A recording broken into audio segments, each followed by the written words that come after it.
minute if you could take your seats. It's 6 o'clock right now. Sugar-free.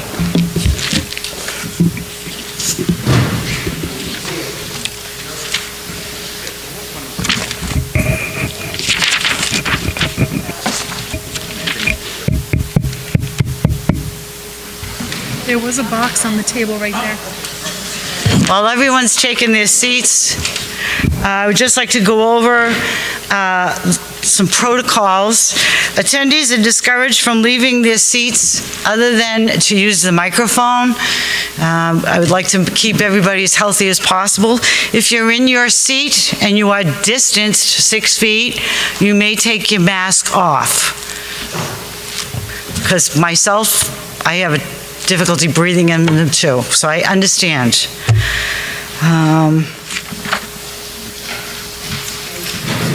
When using the microphone, if there are more than 2 or 3, please distance yourselves accordingly in the aisleway. And you could go by every 3rd row, I believe, is 6 feet, if anybody wants to correct me on that. I believe the fire chief is here. Am I correct? 3?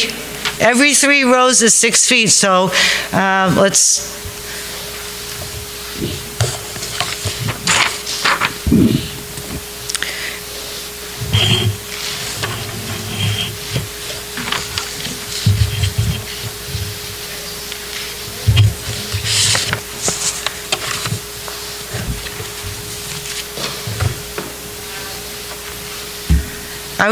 I'd like to introduce you to 2 gentlemen that have been here busy working and getting us ready to go here today.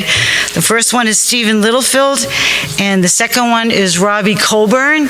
I'd like to thank you very much for all your hard work with these microphones.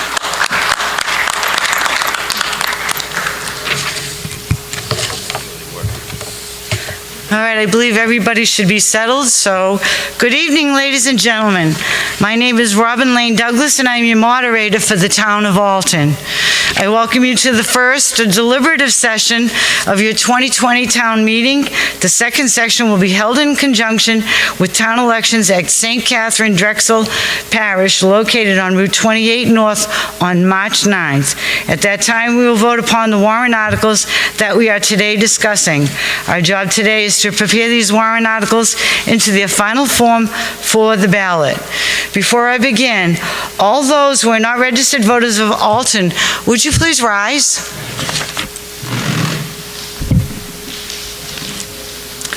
Thank you and welcome to our deliberative. Please rise and join me in the Pledge of Allegiance to the flag of our nation. I pledge allegiance to the flag of the United States of America and to the republic for which it stands, one nation, under God, indivisible, with liberty and justice for all. Thank you. I now declare the deliberative session of our 2021 annual meeting officially open. On my left and to your right, the town selectmen and women who will be introduced by Mr. Reuben Wentworth, Chairman of the Board of Selectmen. Take it away. Thank you, Town Moderator. To my left, can everybody hear me? To my left is Paul Rochelle, Selectman, Bob Holt, Selectman, Virgil McDonald, Selectman, and Phil Whitman, Selectman. In the back row, to my far left is Liz Dion, Town Administrator, Jim Sessler, Town Attorney, Laura Parker, Finance Officer, and Jen Collins of the Town Clerk's Office. Myself is Reuben Wentworth. Thank you. In front of me, and yourselves as well, are the following Alton Budget Committee members who will be introduced by Mr. Patrick O'Brien, Chairman of the Budget Committee. Good evening, Patrick O'Brien, Dave Hershey, and Mr. Park. Thank you.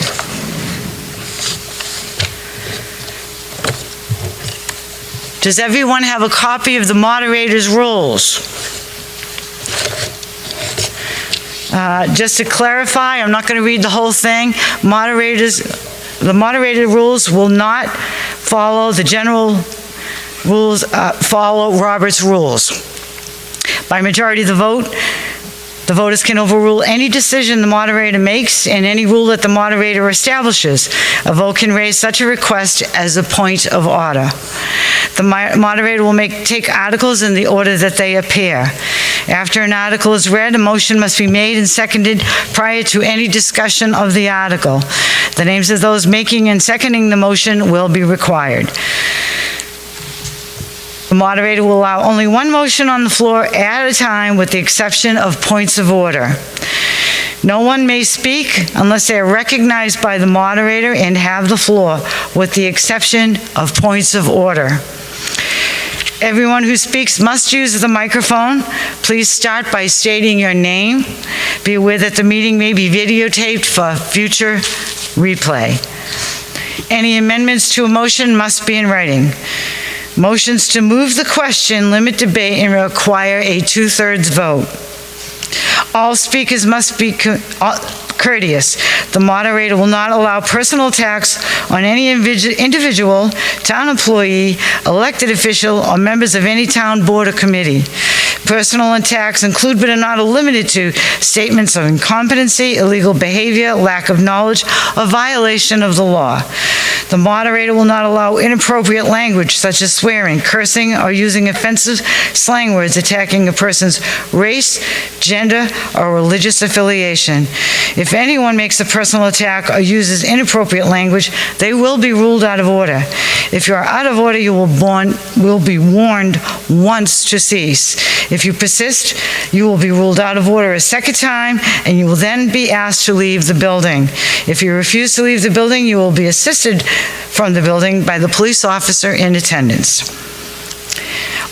I missed one. Non-voters of the town may not speak at the meeting without the permission of the voters, except the moderator will allow non-resident town officials and consultants or experts who are here to provide information about an article to speak.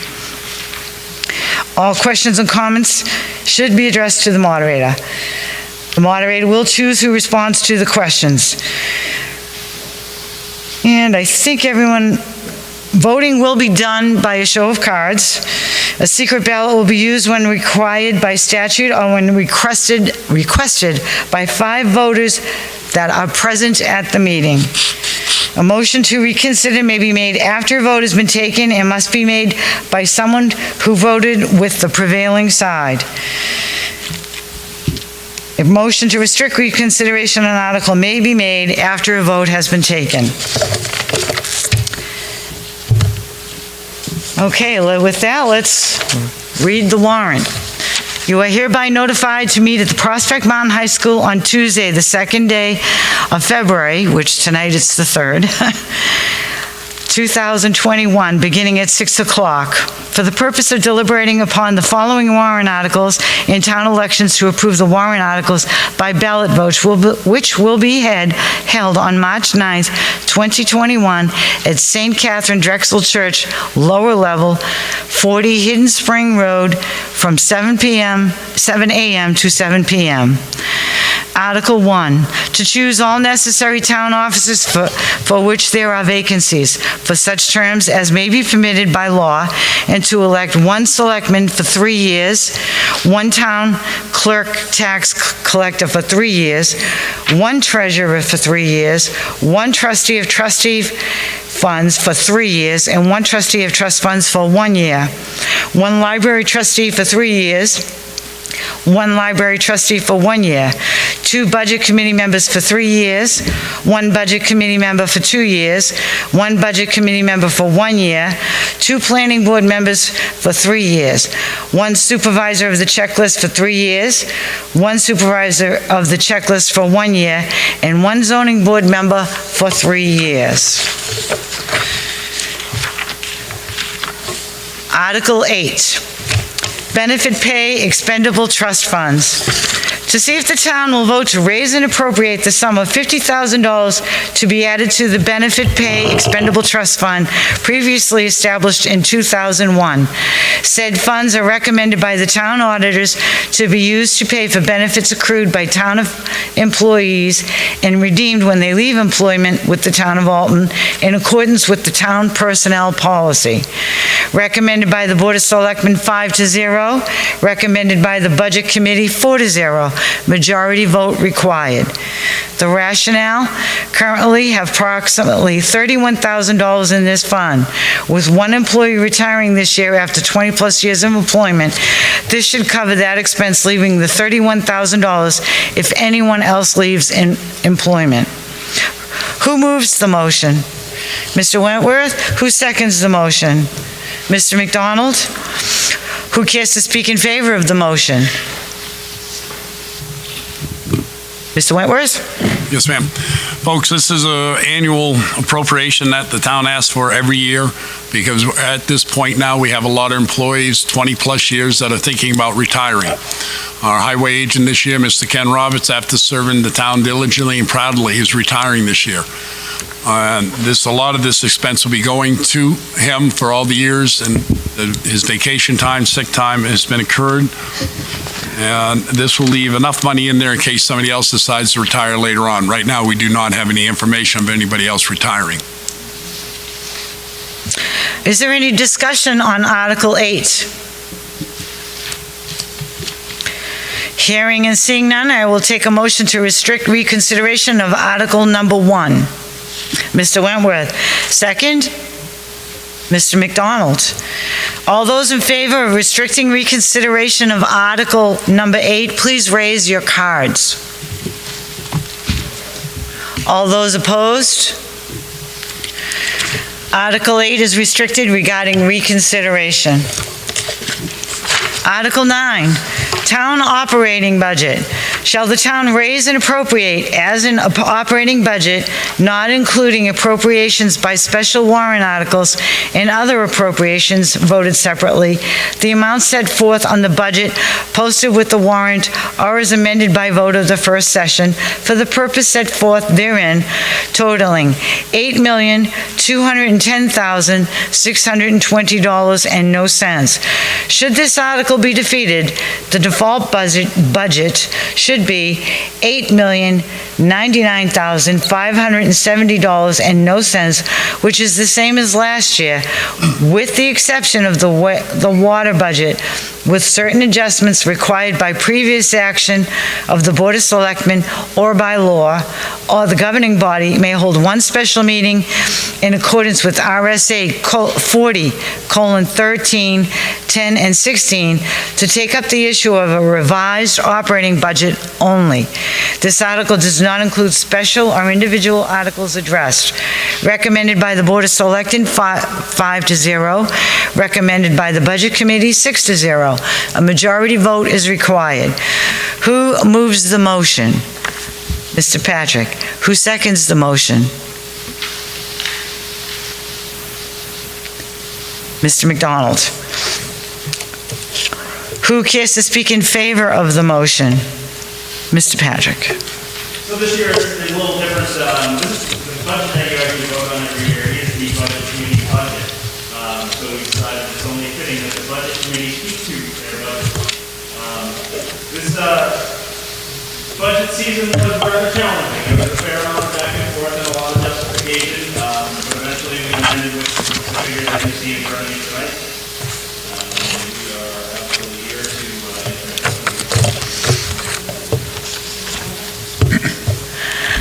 Is there any discussion on Article 9?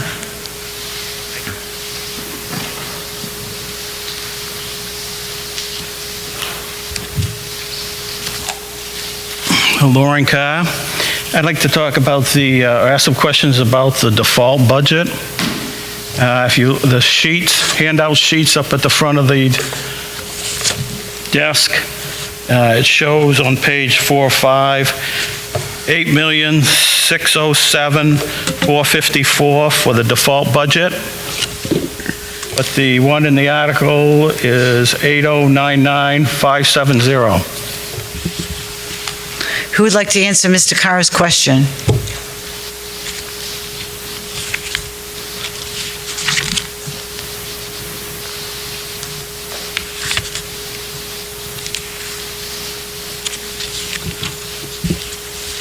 Yeah.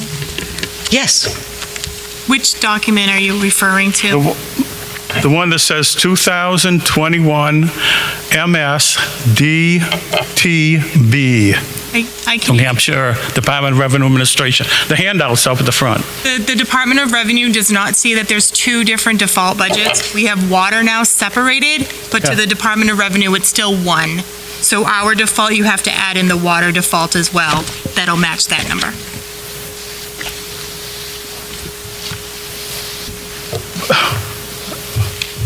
The Department of Revenue said to put it in one? It's all one to the Department of Revenue, one number. But to us, we've separated the water to make it more transparent. Well, how can someone know? How would a voter know if they have this paper and then the other one doesn't match? And what happens if one passes and one doesn't?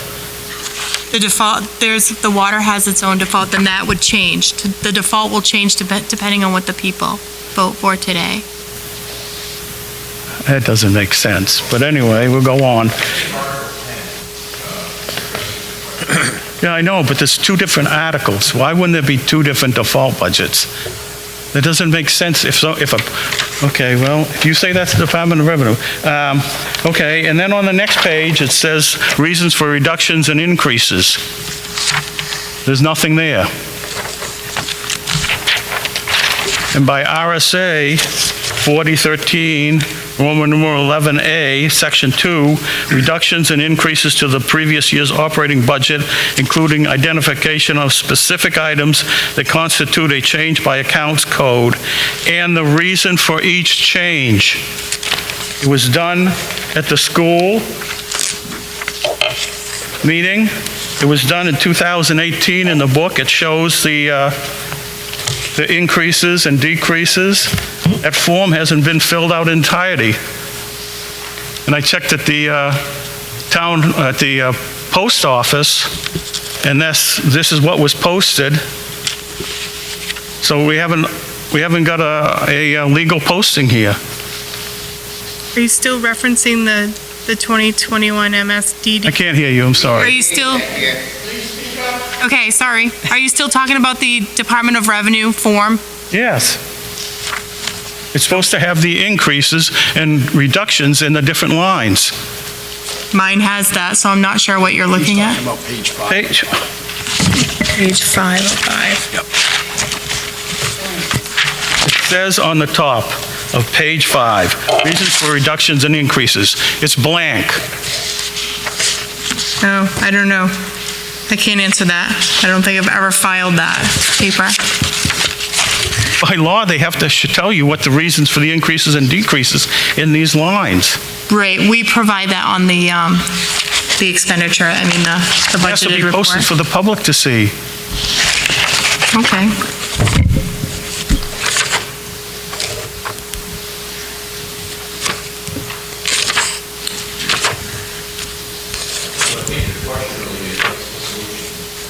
I guess the solution is to table it. The warrant articles, and the water one, too. May I interject? Yes, you may. We don't vote on the default budget tonight, but it's merely for informational purposes. If changes have to be made, the Board of Selectmen have until the printing of the ballot to make any changes to make it lawful. So there's no need to table the actual operating budget. That would be absurd. If this has to be changed, the selectmen have until the printing of the budget, the printing of the ballot to make corrections. And they can, if it's a mistake, we'll look at it and we'll do that.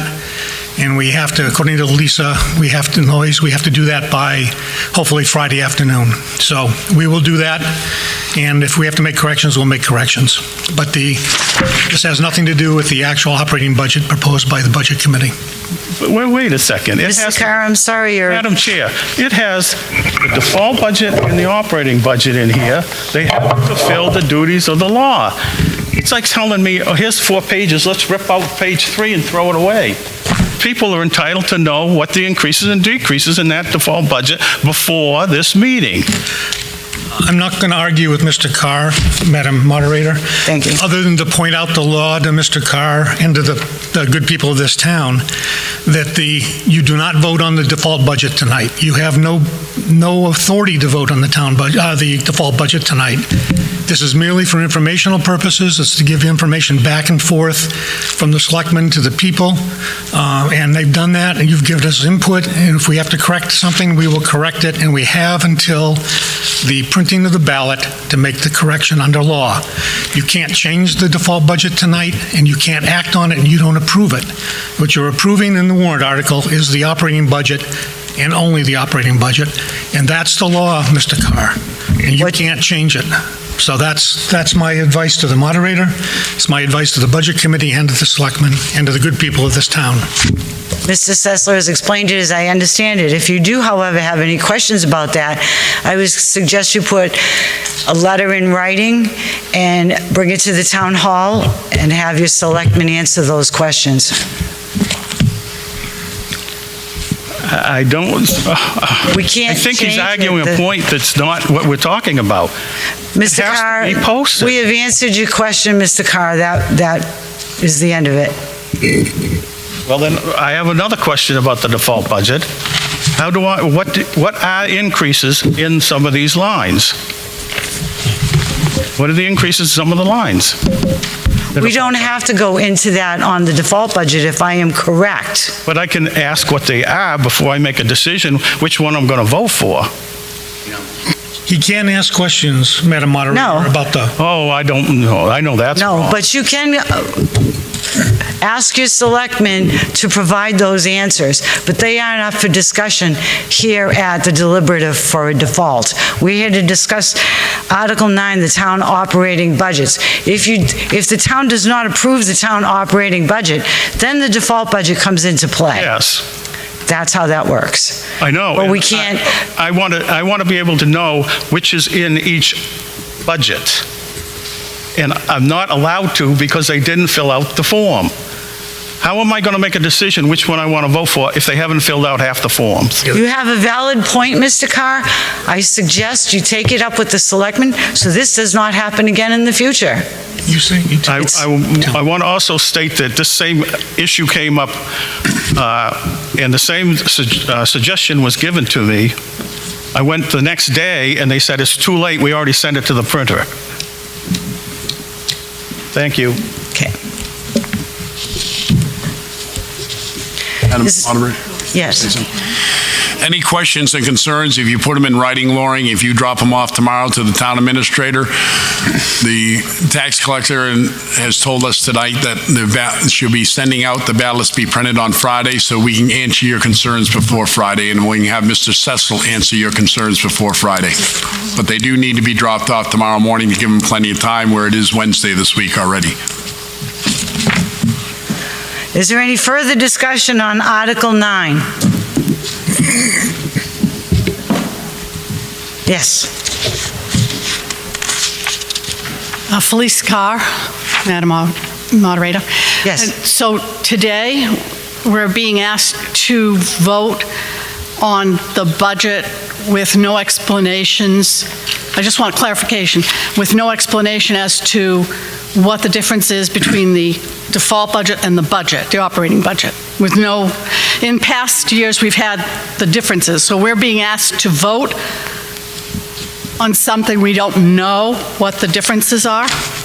Well, as With the additions or the things taken out? Mr. Patrick, well, I'm sorry, I can't hear you. I'm sorry, it appears that the reductions and increases one-time appropriations page is seemingly a summary page for the pages that follow. Right, it's not here. It used to be in here. It's not. Because they have every other budget in line after that, and it shows the expenses and what pieces are,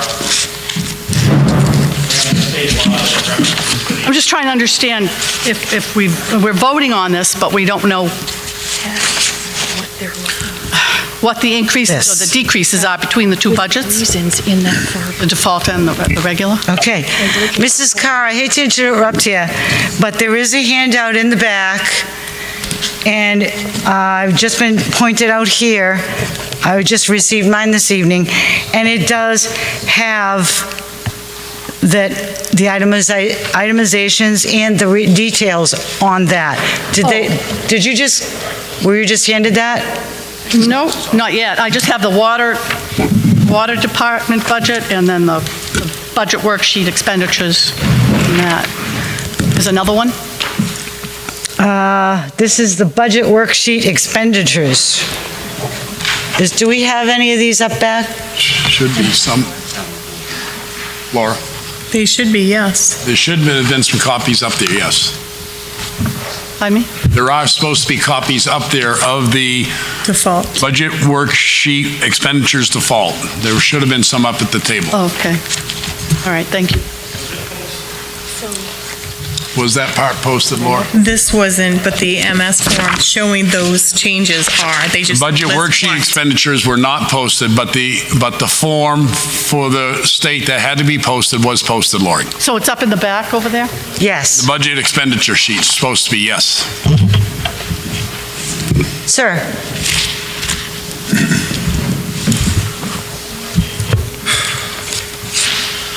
Hi, Richard Shea from Roberts Cove Road.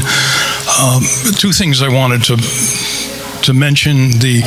I had the opportunity, since I'm now retired, to watch a lot of the online deliberations of the two committees that have to put this together. And it struck me, and I could be wrong, that the process might be smoother if the town staff were to provide an initial bottom line full budget before the boards begin to consider it, and perhaps you have that and I just don't know about it. But otherwise, I know some of the board members were somewhat surprised at the totals and then were told, well, you've already looked at the department budget, so you should be okay. And it seems like a clearer judgment could be made if that information was available ahead of time. I'd like to answer that.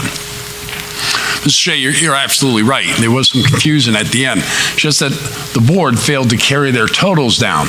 We originally got a budget in full from each department head. We knew what the bottom line was. We went through the budget, met with department heads twice. We made our recommendations or reductions. We had a bottom line. Unfortunately, just some did not follow through carrying the totals down. So when they did finally get the totals, we were up quite a bit. Then all of a sudden, as you remember in those meetings you heard, there was a vote to not allow the budget 3-2. Myself, I approved the budget as it was presented to us with the reductions that we had made. 3 others voted against the budget. We felt at that time, if the Board of Selectmen went to the people at Election Day with a budget representing 3 against 2-4, we'd end up with a default budget. Default budget meaning that our employees would not be taken care of that we felt worked so diligently this year, especially with all the demands that were put on them, more so than normal. So we renegotiated, 2 of us did, with the board, the majority. We recommended a 2% reduction in the overall operating budget, which then I went to the budget committee and requested of them, after they approved the budget of what the minority of the selectmen did, to reduce the budget by 2%. They agreed to that. That's where we are tonight with the operating budget at the 8 million. It was a very fair budget. Most department heads had more reductions put in, more departments did, but the departments that could absorb it without hurting services to the community, they felt. So you're right with that, but it's partly due to the selectmen not doing their job to carry the lines down themselves to see what the bottom line would have been at the time. So at the end, Ms. Parker there did give us the total rundown of what every department was increase or decrease. We saw that, but 2 of us knew where it was. Unfortunately, 3 did not realize it was going to be that heavy, so that's why we end up going back to the table, renegotiating. That's why it might have seemed some confusion to the folks, but it all worked out in the end, I feel, to a very fair budget for the town and the taxpayers of this community. Okay, well, thank you for that explanation. Is that initial bottom line budget before you begin your deliberations available to the public? Right now, the initial one? The initial one would be, if you give it to us in writing, I can make sure that Ms. Parker there gets you a copy of what the initial budget was, yes.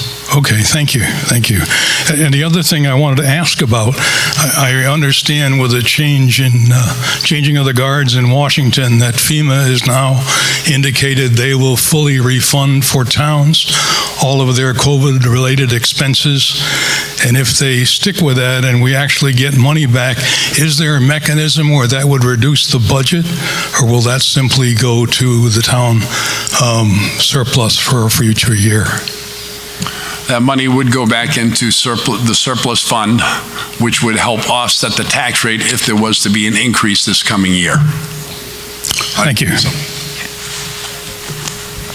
Is there any further discussion on Article 9?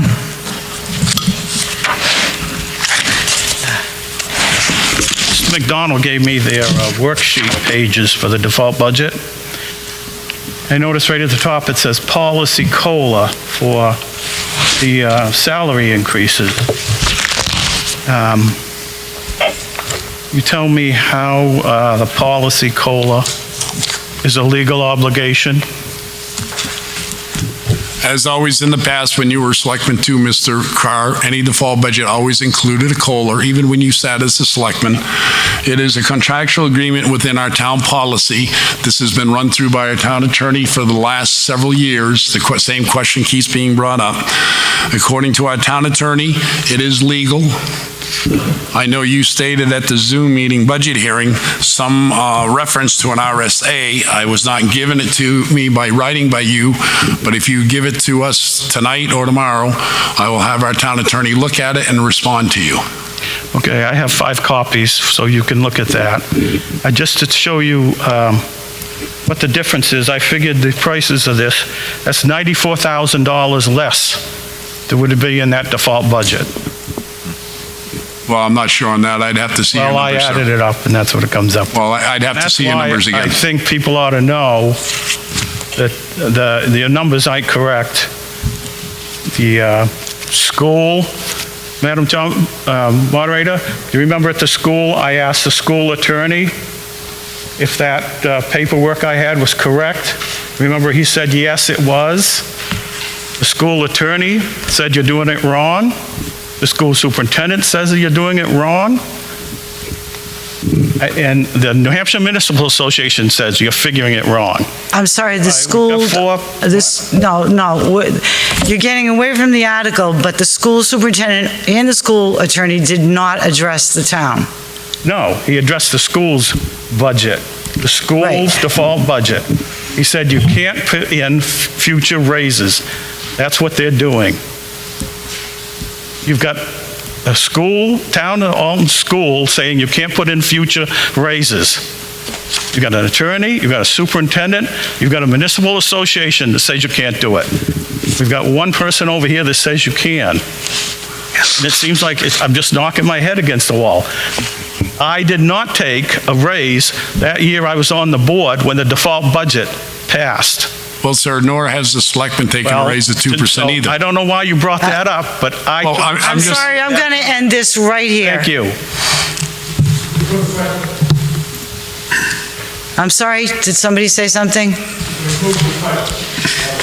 I will need you to address yourself at the microphone, please.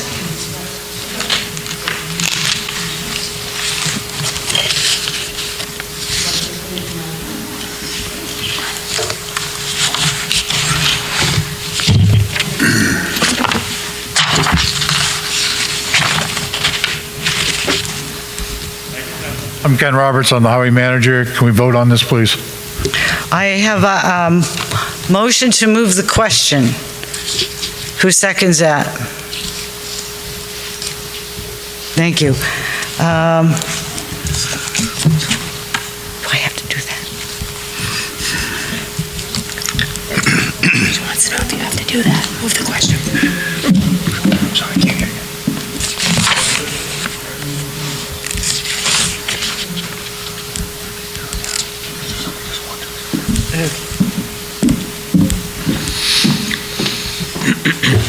All those in favor of moving Article 9, please raise your cards. All those opposed? Article 9 has been moved, and hearing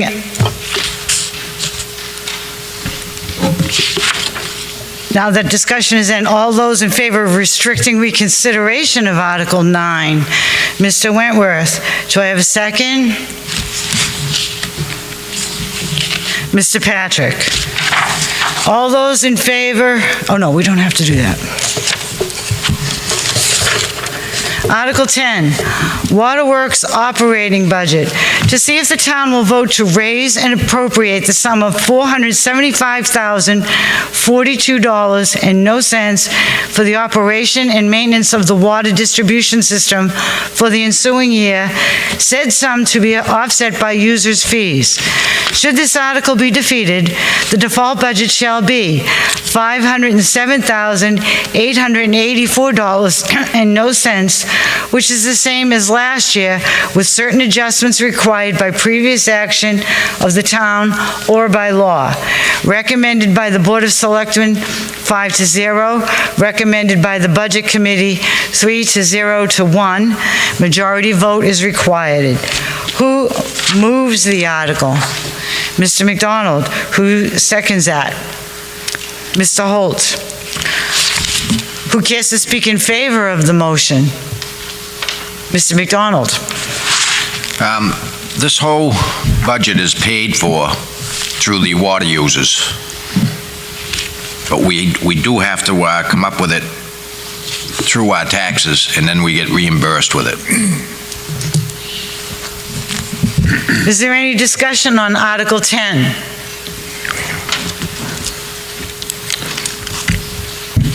I ask that the minutes show that I am opposed, that this was, again, default budget was not properly posted. Thank you.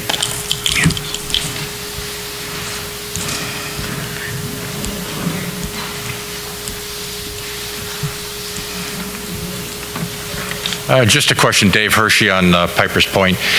Are you speaking as a citizen or as part of the Budget Committee? As a citizen. Thank you. And it's just a question. I recognize, as explained, the process for the water department, that basically the funds are fronted by the taxes and then you reimbursed by the user fees. Yes. Is there a possibility that there's a credit risk there, where using the example of the budget for illustration purposes, $475,000, okay? The taxpayers front the $475,000, and then their user fees that come in, as an example, if the user fees total $420,000, okay, or a $55,000 shortage, how does that work into the process? Okay. Mr. Wentworth, would you like to answer that? Yeah, Mr. Hershey, if I could answer that. The taxpayers do not upfront the money anymore. They used to. Since the selectmen opened up after last year's, when the folks said that we could get the money back from the surplus fund that the water users have lost over the years due to the water commissioners not going to the selectmen asking for the surplus. Right now, the Waterworks revolving the revenue fund has $304,768 sitting in it. Each year, that money that grows from any surplus that comes in, late fees, people that hadn't paid their water bills that we've gone after. So this money is sitting here. So that is what we're using for revenue now. And by the time the money starts coming in from each quarter, the town, we do not use any taxpayers' dollars anymore. So this is being funded. This is the other reason for separating it. So none of the money goes into the surplus fund anymore. It all goes into the water revenue fund. So that has been straightened out. Thank you. So, could we have your name, please? Sorry, Desmond Douglas. How's this going to affect our tax rates? I mean, you put a warrant article in, even though it gets the supposedly get the money back. I mean, I'm not understanding your question on that one, doesn't? If people vote this article in, our tax rates go up. No, sir. This will not affect your tax rate. This is why it's a separate article now from the regular operating budget. because the revenues will already be there to pay for this, okay? So this won't affect your tax rate. So if the, Because the only part of your taxes that go into the water department is what the town hall uses, any of the town buildings, or what the school uses, which you pay through your school taxes. I mean, I just don't, if the money's there, why have a warrant article for it? If it's- Because we have to approve a budget for the Alton Water Works. We just can't keep running it without the folks approving it, because the town of Alton owns the water department. So it still has to have a budget which has to be approved by the townspeople. It just seems more confusing for the taxpayers now, where I think we should have just kept the water commissioners. Thank you. You're welcome. Is there any further discussion on Article 10? Hearing and seeing none, I will take a motion to restrict reconsideration of Article 10. Mr. Wentworth, a second, excuse me. Mr. Holt? All those in favor of restricting reconsideration of Article 10, please raise your cards. All those opposed? Article 10 is restricted regarding reconsideration. Article 11, Fire Department Equipment Capital Reserve Fund. To see if the town will vote to raise and appropriate the sum of $430,000 and no cents to be added to the Fire Department Equipment Capital Reserve Fund as previously established in 1973. $150,000 and no cents will come from the unassigned fund balance, which means it will not be raised from general taxation and will not affect the tax rate. The remaining $280,000 will be raised from general taxation, recommended by the Selectmen 5-0, recommended by the Budget Committee 4-0, majority vote required, recommended by CIP. Who moves the article? Mr. Whitman. Who seconds it? Mr. La Rochelle. Who cares to speak in favor of the article? Mr. Whitman, sorry. Actually, I'd like to defer to the fire chief if he has any other further explanation on this one.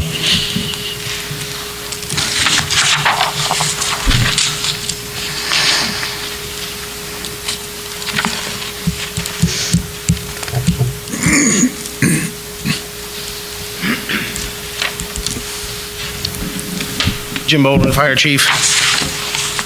Originally, the CIP committee got together, and you notice probably on your sheets that it You speak into the refers... microphone, please? Oh, sorry. You'll notice on your sheets that it refers to $180,000. That was originally put in and recommended by the CIP committee.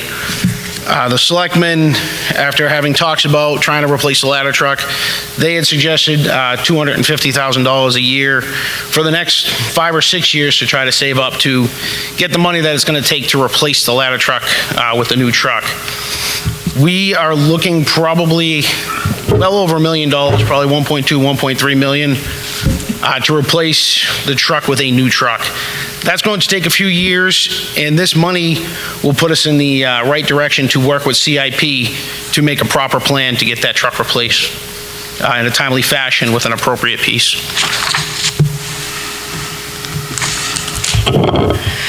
Is there any discussion on Article 11?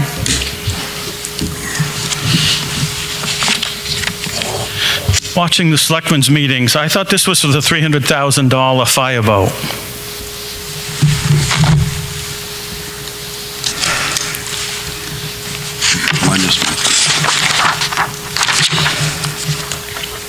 I guess it was. Go ahead, Pat. Mr. Patrick?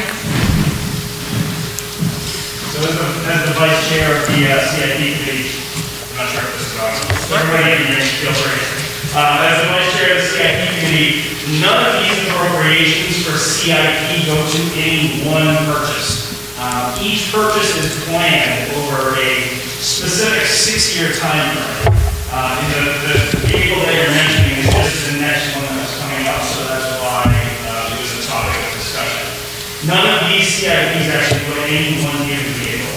The whole point of CIP is saving over a period of time so that there's not one large tax impact. And while I'm here talking about that, When CIP was established just probably 4 or 5 years ago, the departments were in varying stages of needs of CIP. The first department that was very heavy in that was the highway department. So as you'll see in the last few years, that appropriation number for the highway department was very high. Because they have a lot of vehicles railing the edge of failure, so they replaced those vehicles. The fire department is the next in line, having the next oldest fleet that needs to be replaced. So if you look at the CIP explanation sheet on that very front page, there's a cover document that shows the amount of money that's put away annually into CIP as a whole. So the CIP committee focused very heavily on maintaining that bottom line number so that it was not a major increase or decrease year over year.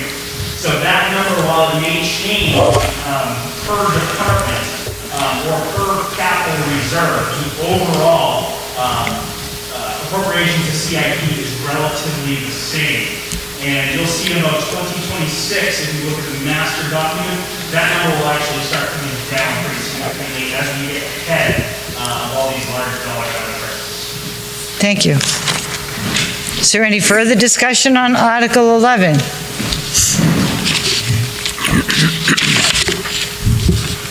Madam Chair, I don't think the selectman answered me. I saw on the video, they talked about $300,000 fireboat. Mr. Wentworth will answer that. Mr. Carr is just waiting for Mr. O'Brien to get done. $150,000 is being requested to come out of what it states there. Department Equipment Capital Reserve Fund, the sum forth there. 150 will come out of unassigned fund balance. Fire chief came to us, to the Board of Selectmen, requesting $300,000 for a new fireboat. And you're right with that. I didn't have a chance to answer you. Pat looked back and wanted to respond. So $150,000 coming out of the ambulance revolving fund, $150,000 to make $300,000 to replace the fireboat, which is in need of replacement.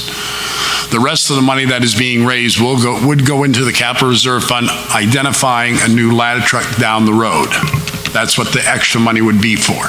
So you are right. You read the meeting right. 150 from the ambulance fund, 150 from taxation to go towards the fireboat. Originally, the chief came in asking for $300,000 to come out of taxation, and we said, what if, and then he brought up the idea I can take some out of the ambulance fund because they use the boat for medical calls, and I think the majority of their calls last year were medical. I think it ran about 60%, 70%, but the chief could follow up with that. Has a bid already gone out for the boat? The RFP has been created. Okay, thank you.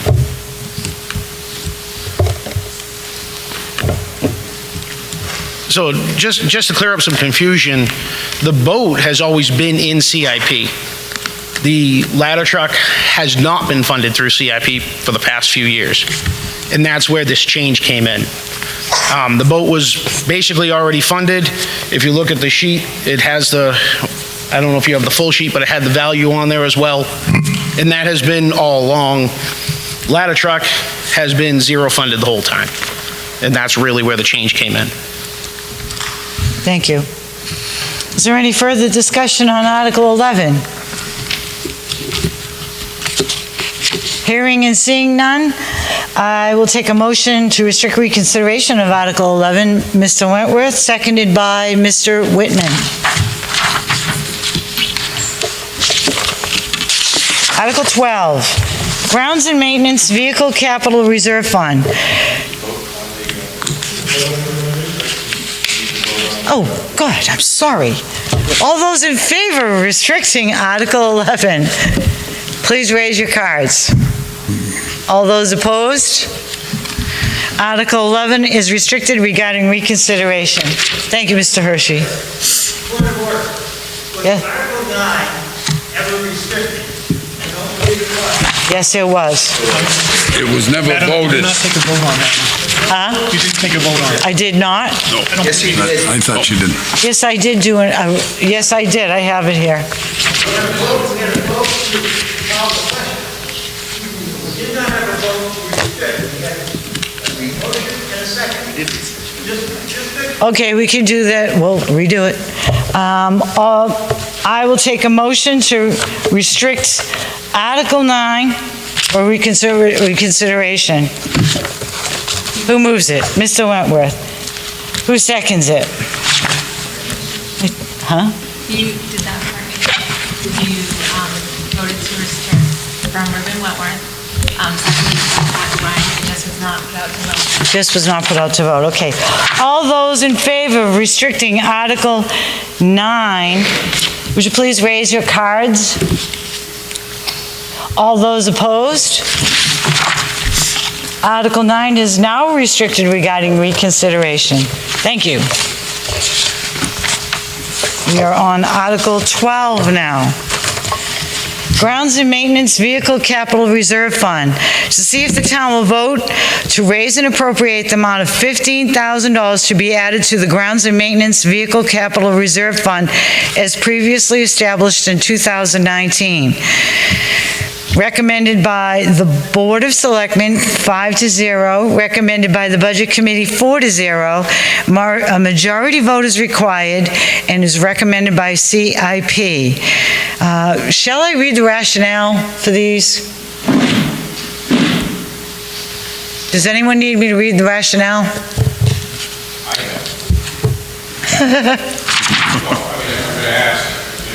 Thank you. That's fine. Who moves Article 12? Mr. La Rochelle. Who seconds it? Mr. Wentworth.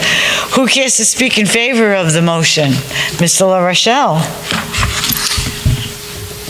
As you know, the $15,000 to be added to the Vehicle Capital Reserve Fund, and currently there has $45,659. This replacement would be for vehicles, putting monies towards the replacement of vehicles for 2023.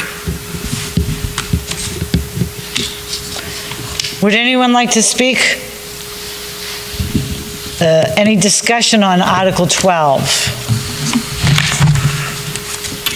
Hearing and seeing none, I will take a motion to restrict reconsideration of Article 12.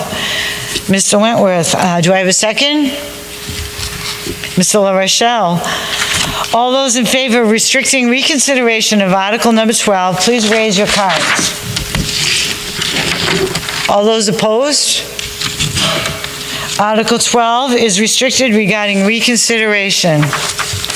Article 13, Highway Department Equipment Capital Reserve Fund, to see if the town will vote to raise and appropriate the sum of $350,000 and no cents to be added to the Highway Department Equipment Capital Reserve Fund as previously established in 1981. Recommended by the Selectmen, 5-0. Recommended by the Budget Committee, 4-0. A majority vote is required. Recommended by the CIP. Who moves the article? Mr. McDonald. Who seconds the article? Mr. La Rochelle. Who cares to speak in favor of the article? I'm going to refer it to Kenny. Mr. McDonald, Yeah. you'd like to refer it to Mr. to Kenny? Sure. Good evening. You know, I think Pat O'Brien kind of explained this whole thing up front to you. The idea of a capital reserve fund, especially for equipment, is to have enough money there in case of failure. Also, it's there to replace the vehicles that are coming up to date before failure. We get a little bit more money for them. We've actually started a couple of different programs where we're on a different auctioning thing and actually getting more money than we get for trade-in. So we have things that are really working very well. If you see the overall plan and get a chance to look at it, I advise you to look at it because you'll see things like the Highway Department. You'll see in 2022, 2023, this takes a nosedive, as he mentioned earlier. You know, it took a while to catch up with this program, but now it's catching up, and now what you see is the fall. All the work that the CIP committee put into this thing was to keep the tax level as possible so there's no rises and falls and spikes. It's one of the greatest things this town has done, and I hope you keep on supporting it. Thank you. Thank you. Is there any discussion on Article 13?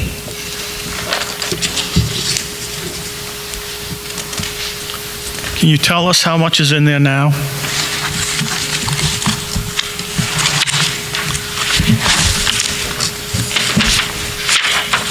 Mr. Roberts? I'll give you an idea. There's still a couple of vehicles that have been ordered, actually being picked up, that haven't been bought yet. But when that balance comes down, to be $16,000. Any further discussion on Article 13?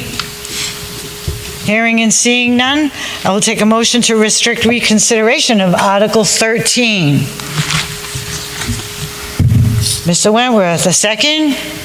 Mr. McDonald. All those in favor of restricting Article 13, please raise your card. All those opposed? Article 13 is restricted regarding reconsideration. Article 14, Highway Road Construction Capital Reserve Fund, to see if the town will vote to raise and appropriate the sum of $950,000 to be added to the Highway Construction Capital Reserve Fund as previously established in 1998.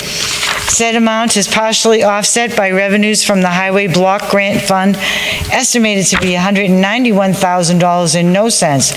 This is an annual appropriation that provides for the reconstruction of existing roadways, recommended by the Board of Selectmen 5-0, recommended by the Budget Committee 4-0, majority vote is required, recommended by the CIP. Who moves the article? Mr. La Rochelle. Who seconds it? Mr. Whitman. Who cares to speak in favor of the article? Mr. La Rochelle. I'd actually like Mr. Roberts to come up and explain and speak to it.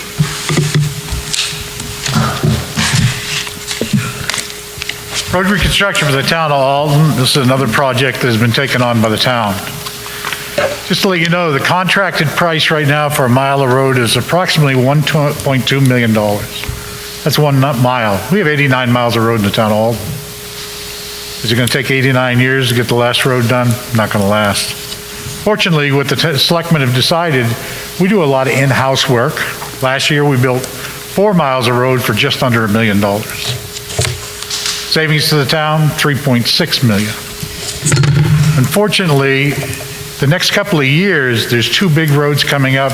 They can't be done by the highway department, either because of what the terrain is like geographically or what's underground, or because of time constraints. Church Street, School Street in the town of Alton, time constraint, 60-day build.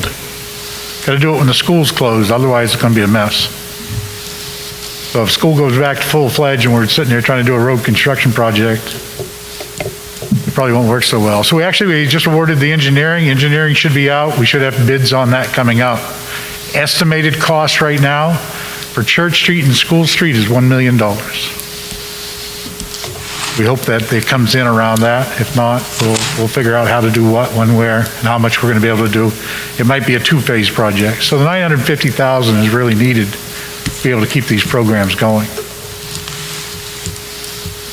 Is there any discussion on Article 14? Yes.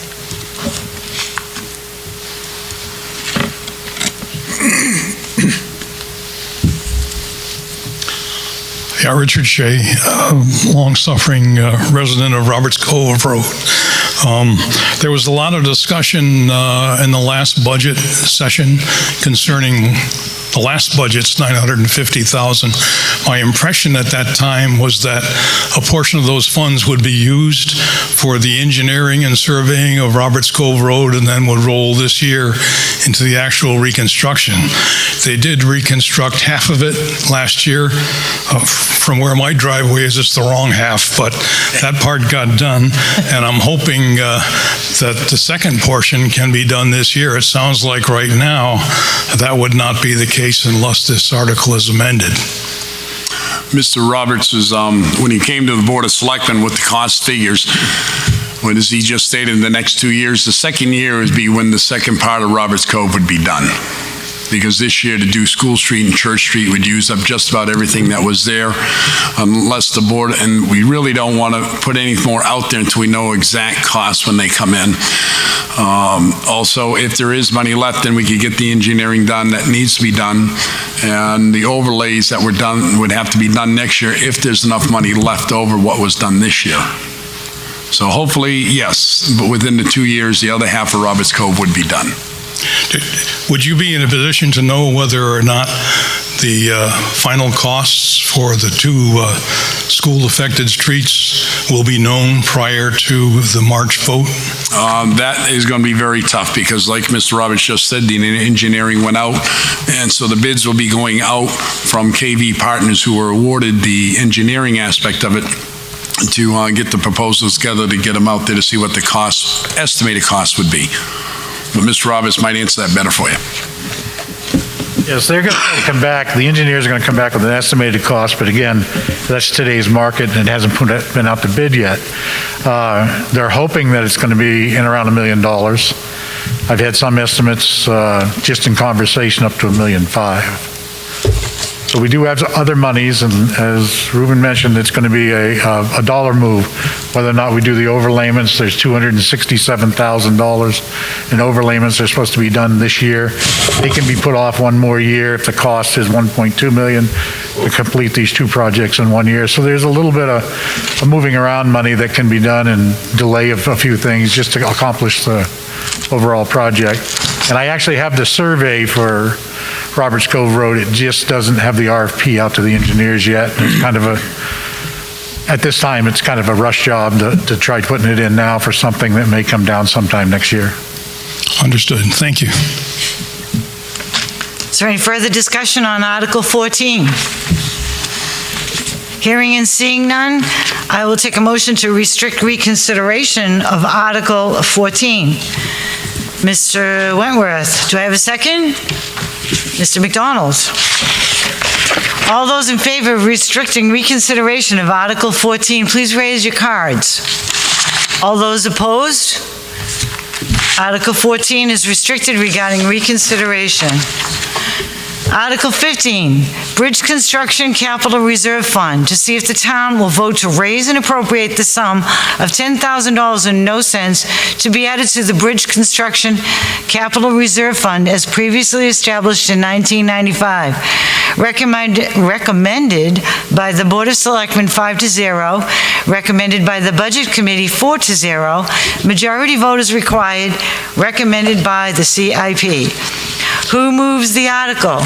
Mr. McDonald. Who seconds the article? Mr. Wentworth. Who will speak in favor of the article? Mr. Roberts?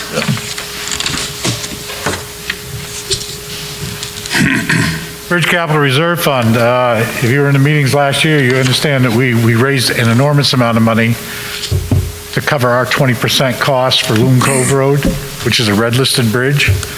We're still waiting for that application to go through, so that's promissory money. Right now, they're well over $1 million a bridge, so our 20% was going to be approximately $200,000.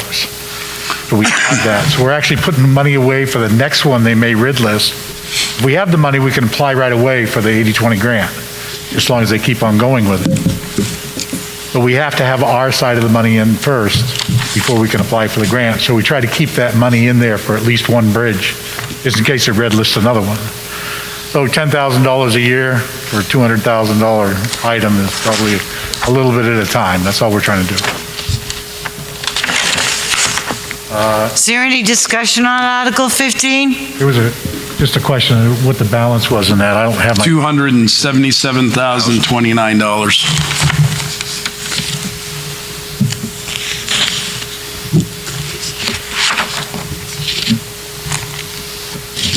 Any further discussion on Article 15? Is there, hearing and seeing none, I will take a motion to restrict reconsideration of Article 15. Mr. Wentworth, do I have a second? Mr. McDonald. All those in favor of restricting reconsideration of Article 15, please raise your cards.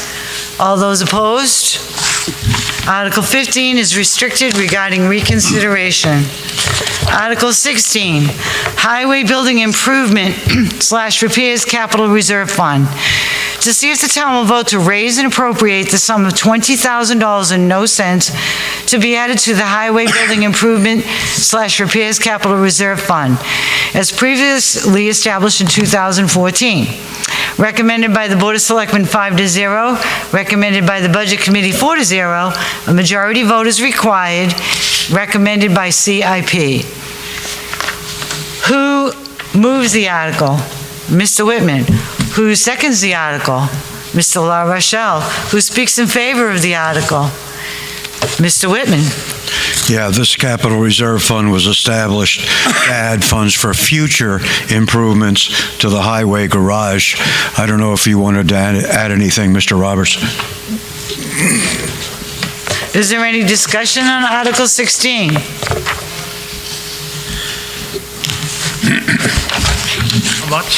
How much is in it? $76,984. Is there any further discussion on Article 16? Hearing none and seeing none, I will take a motion to restrict to Article 16. Mr. La Rochelle, who seconds it? Mr. McDonald. All those in favor of restricting reconsideration of Article 16, please raise your cards. All those opposed? Article 16 is restricted regarding reconsideration.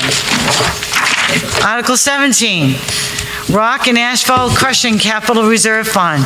To see if the town will vote to raise and appropriate the sum of $30,000 and no cents to be added to the Rock and Asphalt Crushing Capital Reserve Fund as previously established in 2017. Said funds are to come from the unassigned fund balance. There will be no funds raised from general taxation. This will not affect the tax rate. Recommended by the Board of Selectmen 5-0, recommended by the Budget Committee 4-0. A majority vote is required. Who moves the article? Mr. McDonald. Who seconds the article? Mr. Wentworth. Who speaks in favor of the article? Mr. McDonald. Refer it to Mr. Roberts. Mr. Roberts. Rock and asphalt crushing, we've been doing this for several years. We stockpile it at our pit on Rhines Road. We have them bring them in to crush it. In the last 4 years, we've crushed over 10,000 yards of gravel for about $7 to $8 a yard. We're buying it for $13 or $14 a yard. So what we're doing is recycling the material that's coming off the roadways that we work on and saving you all that money rather than buying gravel. All the gravel that went into Roberts Cove Road actually came from rock and asphalt crushing. I still have a couple thousand yards sitting up there that is ready to be used throughout town and the projects coming up. Is there any discussion on Article 17? Hearing and seeing none, I will take a motion to restrict reconsideration of Article 17. Mr. Wentworth, second, Mr. Holt. All those in favor of restricting, Article 17, please raise your cards. Sorry. All those opposed? Article 17 is restricted regarding reconsideration. Article 18, Highway Sand Shed Capital Reserve Fund. To see if the town will vote to raise and appropriate the sum of $10,000 to be added to the Highway Sand Shed Capital Reserve Fund as previously established in 2003. Recommended by the Board of Selectmen 5-0, recommended by the Budget Committee 4-0. A majority vote is required. Recommended by CIP. Who moves the article? Mr. La Rochelle. Who seconds the article? Mr. Holt. Who speaks in favor of the article? Mr. La Rochelle. This capital reserve fund was established for the purpose of having a building to put sand in to reduce silica dust during the summer and winter months. Mr. Roberts, would you like to add to that? Is there any discussion on Article 18? Hearing none and seeing none, I will take a motion to restrict reconsideration of Article 18. Mr. Holt, a second? Mr. La Rochelle. All those in favor of restricting reconsideration of Article 18, please raise your cards. All those opposed? Article 18 is restricted regarding reconsideration. Article 19, Highway Sidewalk Capital Reserve Fund. To see if the town will vote to raise and appropriate the sum of $10,000 to be added to the Highway Sidewalk Capital Reserve Fund as previously established. Recommended by the Board of Selectmen 5-0. Recommended by the Budget Committee 4-0. A majority vote is required. Recommended by CIP. Who moves the article? Mr. Wentworth. Who seconds the article? Mr. McDonald. Who speaks in favor of the article? Mr. Wentworth? Mr. Roberts? Yes, ma'am. This we keep adding to this every year, especially like when we do Church Street and School Street this year. We would be redoing the sidewalks and that along with the road reconstruction. This money will be used to help offset those costs. So the highway, for the road reconstruction fund money will be put right into the highways. So the money in the sidewalk fund will go to replace the sidewalks on those streets that will make American Disabilities Act improvement. They'll be accessible to that and also have all the metal grates in them for the blind and the impaired. Is there any discussion on Article 19? Hearing and seeing none, I will take a motion to restrict reconsideration of Article 19. Mr. Wentworth, second. Mr. La Rochelle. All those in favor of restricting reconsideration of Article 19, please raise your cards. All those opposed? Article 19 is restricted regarding reconsideration. Article 20, IT Capital Reserve Fund. To see if the town will vote to raise and appropriate the sum of $3,000 and no cents to be added to the IT Capital Reserve Fund as previously established in 2020. Recommended by the Board of Selectmen 5-0. Recommended by the Budget Committee 4-0. A majority vote is required. Who moves the article? Mr. Whitman. Who seconds the article? Mr. La Rochelle. Who will speak in favor of the article? Mr. Whitman. Basically, this reserve fund was established to fund large-scale IT hardware and software needs and emergencies over time, thereby reducing any significant impact that would have on the annual budget. I don't know if Josh has any more to add to that or not. Is Josh here? Josh, do you have anything you'd like to add to that? Okay. Yes. He's coming.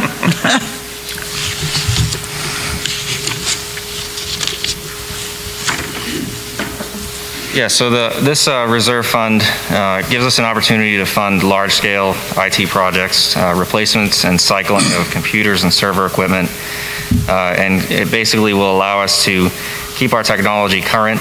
It will allow us to cycle out that equipment when it gets older and when the fund matures, and make it so that not only can we keep the services and the computers running in town, but also the systems behind the scenes that are functioning, storing our important data, and allowing us to do our daily functions, keeping those up to date, and also allowing us to cycle those out when they get out of date. Thank you. Is there any discussion on Article 20? Hearing and seeing none, I will take a motion to restrict reconsideration of Article 20. Who? Mr. Whitman. Who seconds that? Mr. La Rochelle. All those in favor of restricting Article 20, please raise your cards. All those opposed? Article 20 is restricted regarding reconsideration. Article 21, Alton Bay Community Center Property Capital Reserve Fund.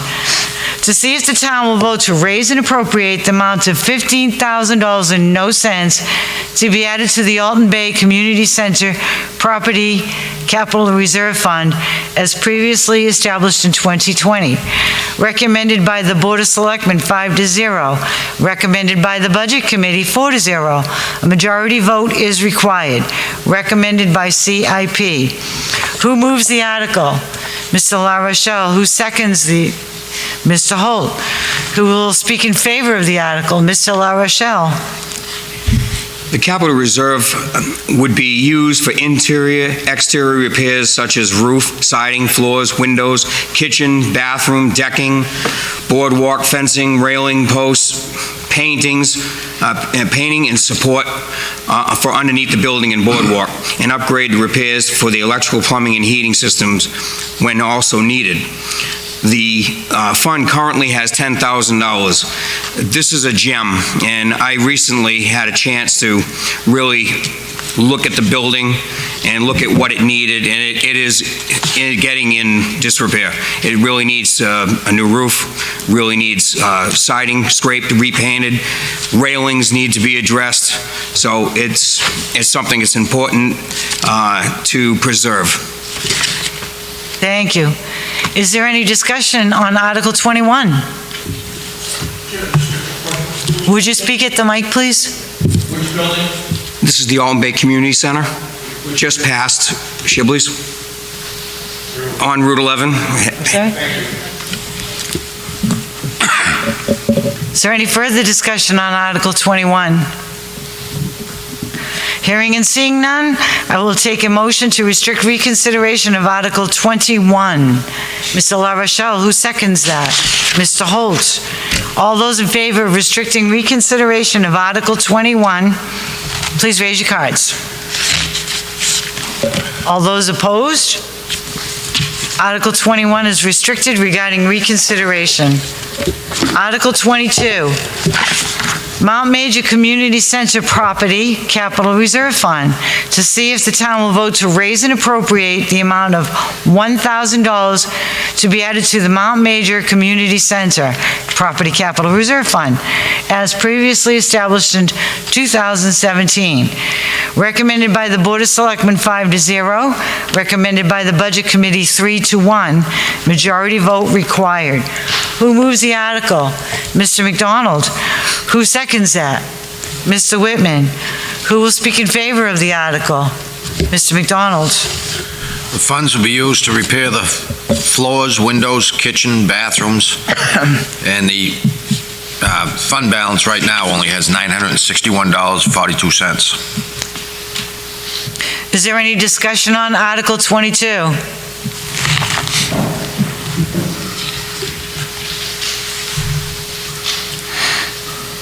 Dave Hershey speaking as a resident. I guess I struggle with any money that's spent on this building, okay? It hasn't, the last time it was used, do we know that? Okay. It's my understanding, at least from personal experience, it hasn't been used in several years. There's no parking on the premises. It's a vacant building for all intents and purposes. If I recall correctly, 2, maybe 3 years ago, there was a theft at the location for some artwork or tapestries that were in the building, okay? Again, yet another sign of a lack of use and accountability for the building. So I view this as just throwing good money after bad for a building that will never be used. There is no easy access and there is no parking for it.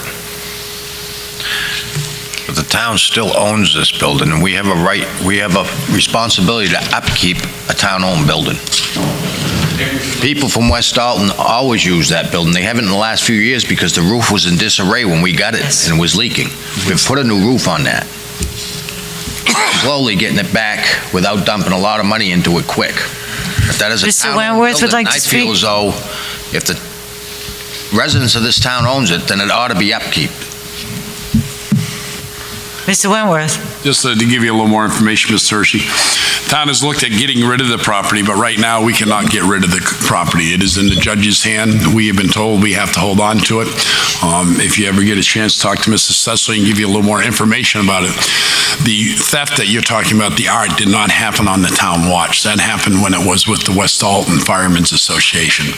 At that time, we did not own it. When we did take ownership of it, that's when we asked about it, when we were given ownership to it from the courts. This is not a decision that the town took lightly, having to take ownership of this building. But we've also asked the townsfolk up in West Alton who wants to be interested. And we had few people come through, maybe about 7, say they were interested, they wanted to help out. We've never heard from them again since. So we need to put something there just in case something happens to the building so we can make it safe. We can guard against theft and things like that. That's why it's a very low amount of $1,000, sir. Is there any further discussion on Article 22? Hearing and seeing none, I will take a motion to restrict reconsideration of Article 22. Mr. McDonald, second. Mr. Wentworth. All those in favor of restricting reconsideration of Article 22, please raise your cards. All those opposed? Article 22 is restricted regarding reconsideration. Article 23, retaining wall capital reserve fund. To see if the town will vote to raise and appropriate the amount of $75,000 to be added to the retaining wall capital reserve fund as previously established in 2018. Said funds are to come from the unassigned fund balance. There will be no funds raised from general taxation. This will not affect the tax rate. Recommended by the Board of Selectmen 5-0, recommended by the Budget Committee 4-0, and a majority vote is required. Who moves the article? Mr. La Rochelle. Who seconds that? Mr. McDonald. Who speaks in favor of the article? Mr. La Rochelle. The retaining rock wall from the public boat docks to the swim area needs repair. The retaining wall is deteriorating at the water level due to the age of the wave action that's happening. The cost of the repairs is to approximately $90,000. The fund currently has a balance of $20,352. Mr. Roberts, would you like to speak on this at all? Is there any discussion on Article 23?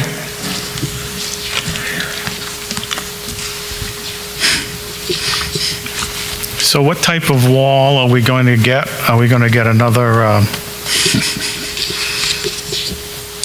type of wall, like we have on the other side? It would be repairs to the wall of what's existing there now, and redoing the wall and redoing underneath where it's deteriorating. It's not going to be that block. I'm sorry? It's not going to be that block type that we have on the other side? No, I don't believe so. Most of the town people are against. Not going to be that one, is it? No. Thank you. The wall where the turret's going, so we can fire on Wolfboro. Is there any further discussion on Article 23? Hearing and seeing none, I will take a motion to restrict Article 23. Mr. La Rochelle, who seconds that? Mr. Wentworth. All those in favor of restricting Article 23, please raise your cards. All those opposed? Article 23 is restricted regarding reconsideration. Article 24, Police Detail Revolving Fund. To see if the town will vote to raise and appropriate the amount of $25,000 to be added to the Police Detail Revolving Fund established in 2016 and amended in 2018. Said funds to be added to this fund came from the sale of the police Humvee, which have been deposited into the general fund, awaiting transfer into the police detail revolving fund in accordance with instructions from the DRA. Said funds are to come from the unassigned fund balance. There will be no funds raised from general taxation. This will not affect the tax rate. Recommended by the Board of Selectmen 4-1, recommended by the Budget Committee 4-0. Majority vote is required. Who moves the article? Mr. Wentworth. Who seconds the article? Mr. McDonald. Who speaks in favor of the article? Mr. Wentworth. Folks, earlier this year, the Board of Selectmen allowed the police chief to award the selling of the Humvee. The police chief thought at that time, once he sold it, the way the town had set up that all equipment would be bought through the revolving fund, that he would receive that money to purchase a pickup truck to haul their emergency management trailer in the boat. Unfortunately, at that time, the way the Humvee was purchased, it had to go back to the surplus fund.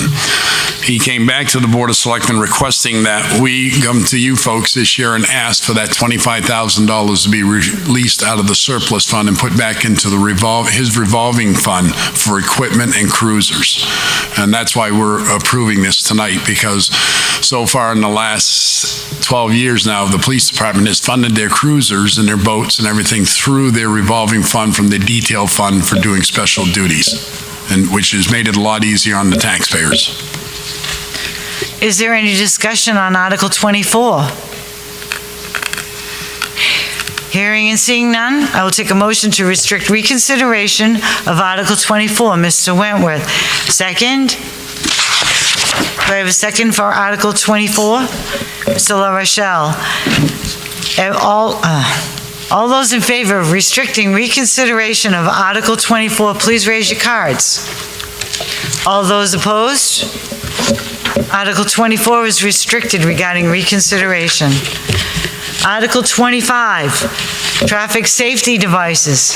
To see if the town will vote to raise and appropriate the sum of $100,650 for the purpose of purchasing 12 solar-powered rectangular rapid flashing beacon pedestrian crossing signals and 1 solar-powered driver feedback speed sign to be used as permanent traffic and pedestrian safety measures throughout the Main Street and the Bay Area. Said funds are to come from the unassigned fund balance. There will be no funds raised from general taxation. This will not affect the tax rate. Recommended by the Board of Selectmen, 5-0. Recommended by the Budget Committee, 3-1. A majority vote is required. Who moves the article? Mr. Wentworth. Who seconds the act? Mr. La Rochelle. Who will speak in favor of the article? Mr. Wentworth? Moderator, I will. I also asked, I don't know if Officer McDougall is going to talk to this tonight or not, on behalf of the police chief.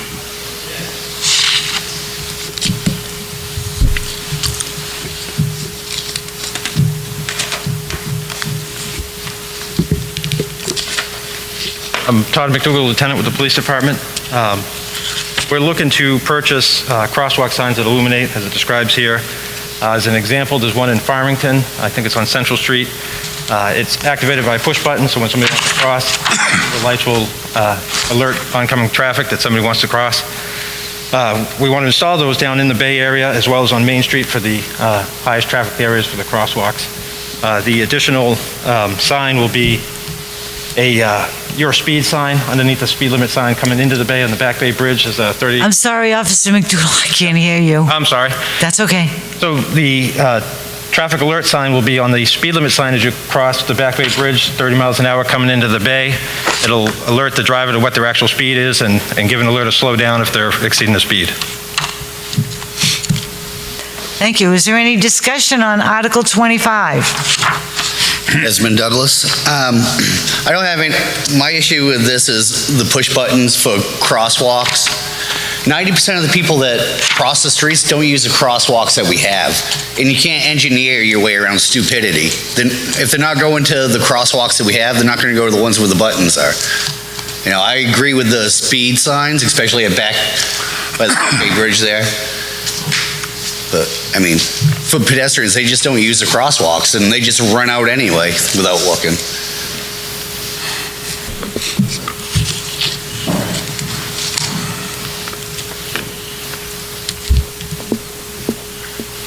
Dave Hershey.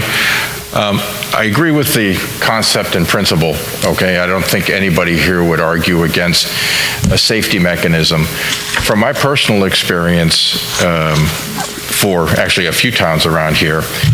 If you even see a pedestrian on the sidewalk contemplating crossing the road, either in the crosswalk or not, okay, it seems to me that people are very aggressively stopping to allow them to cross, okay? So, and I guess my question to you would be, what have we had in the way of accidents resulting from that, okay? And is this equipment, is there a direct correlation to a reduction of those accidents? Because if we haven't had the accidents, and people are in fact continuing to stop for pedestrians, perhaps it's not needed, although in the larger concept, I'm definitely in support of safety. I think just in this case, it may not be necessary.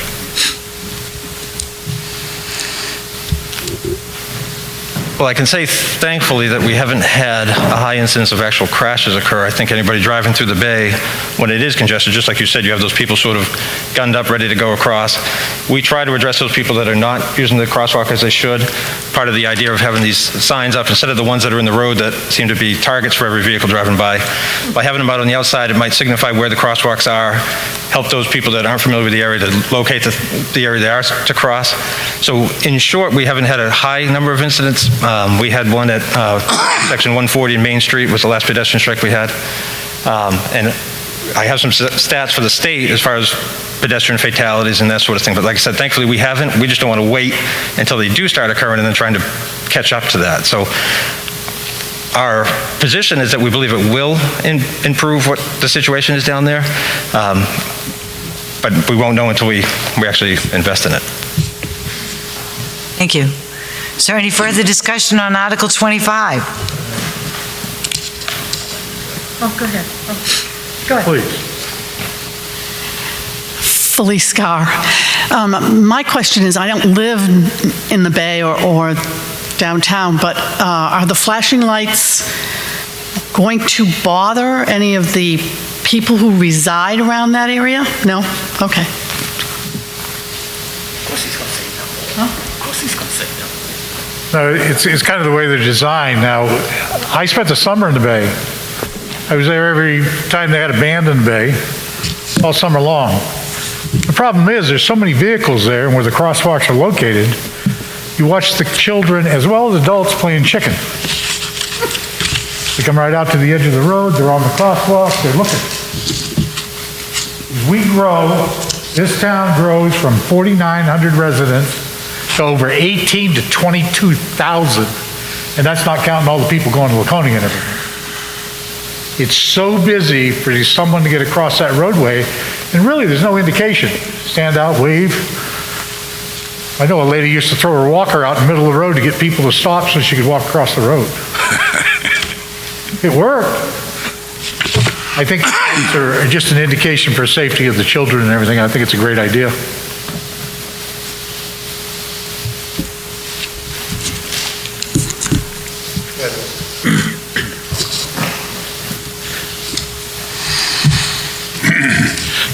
Mr. Wilder, at the last meeting for the Master Plan Committee, stated that we have 80,000 people go up Mount Major every year, visit Mount Major every year. Why aren't we considering using this approach up to Mount Major and let the people park again back on the side of the road and just have it slow down at 35 miles an hour? I don't know, do we have 80,000 people crossing the bay compared to going up to Mount Major? Awful quiet up there. That's a question we can't really answer on that on you. Yeah. But I will say. And it's not really speaking to the article. The article. The only thing I will say about this, we did have two families donate one of these signs to the town of Alton right at the end of by the Christian Conference Center swimming area and the sidewalks there just as you come from Back Bay Bridge, because it was getting so hazardous there with the kids crossing. The cars that were parked there, the kids could come out from the cars, boom, there's a car there. There were several chances of accidents there. I almost had one with a young man because he darted right out. So at least by putting some of these up for the children, if not for the adults who should know to walk up to a crosswalk and look. Most of the offenders jaywalking last year to the Bay were adults, and they were visitors to our community. They weren't residents. Secondly is for the children that are crossing there that aren't supervised by their parents, from the 8 years old to the 12 years old, at least this can be taught to them to push the button, wait until the sign says safe to walk. And it alerts drivers coming through the bay, because as Mr. Roberts said, with everything parked in that bay, because everybody wanted more parking as much as we could get, they come out from in between the cars and they're right there. This is a very low impact, I feel, for a safety measure to protect at least our children of our community. Well, I'm just saying, you know, Mount Major is a high-traffic area for this town. It brings in a lot of outside people. I was kind of disappointed that you people shut down both sides of the parking up there. Maybe this would be the answer. Thank you. Disagree with you. Desmond Douglas. I'm all about safety. I've been through the highway safety training. I do road closures. I mean, I'm certified to shut down 95, 495, everything. But, I mean, you can make adjustments for around the crosswalks, make sure people don't park as close to them, so there's visibility, because most of the time in the Bay, people are parked right over the crosswalk areas coming off the sidewalk. You can give them space so they can actually stand there and be seen or see. You know, I mean, it's amazing I made it this far in life without having those buttons. I mean, it's about time people use some common sense too. I mean, put signs up. I mean, Is there any further discussion on Article 25? Hearing and seeing none, I will take a motion to restrict reconsideration of Article 25. Mr. Wentworth, who seconds that? Mr. La Rochelle. All those in favor of restricting reconsideration of Article 25, raise your cards. All those opposed? Article 25 is restricted regarding reconsideration. Article 26, Police Department radios. To see if the town will vote to authorize the selectmen to raise and appropriate $75,000 and no cents for the purpose of purchasing 13 Motorola portable radios and 5 that's a word for me this evening, isn't it? Motorola mobile radios to be used by the police department. Said funds are to come from the unassigned fund balance. There will be no funds raised from general taxation. This will not affect the tax rate. Recommended by the Board of Selectmen 5-0. Recommended by the Budget Committee 4-0. A majority vote is required. Who moves the article? Mr. La Rochelle, who seconds that? Mr. Whitman, who speaks in favor of Article 26? Mr. La Rochelle? This article would allow police department to replace all of the inoperable and unsupported radios with the new and better functioning ones. This will help increase department interoperability as well as overall officer safety. Todd, would you like to elaborate on this, on the radios? Just to put some context on it, the portable radios that we have 2 different models. They've gone into service in 2002 and then 2005. We got a few of the updated models, so those are the ones that we're looking to replace. They generally have a 10-year serviceability life, and of course we've far extended that. We still have a few of them that are working, but we're at a point where not every officer has one they're having to share. So one of the things for this year, we didn't have any of our main events that we had all of our officers on. If we did, we would have had officers out there without radio. So that's part for the portable, but then also for the mobile radios.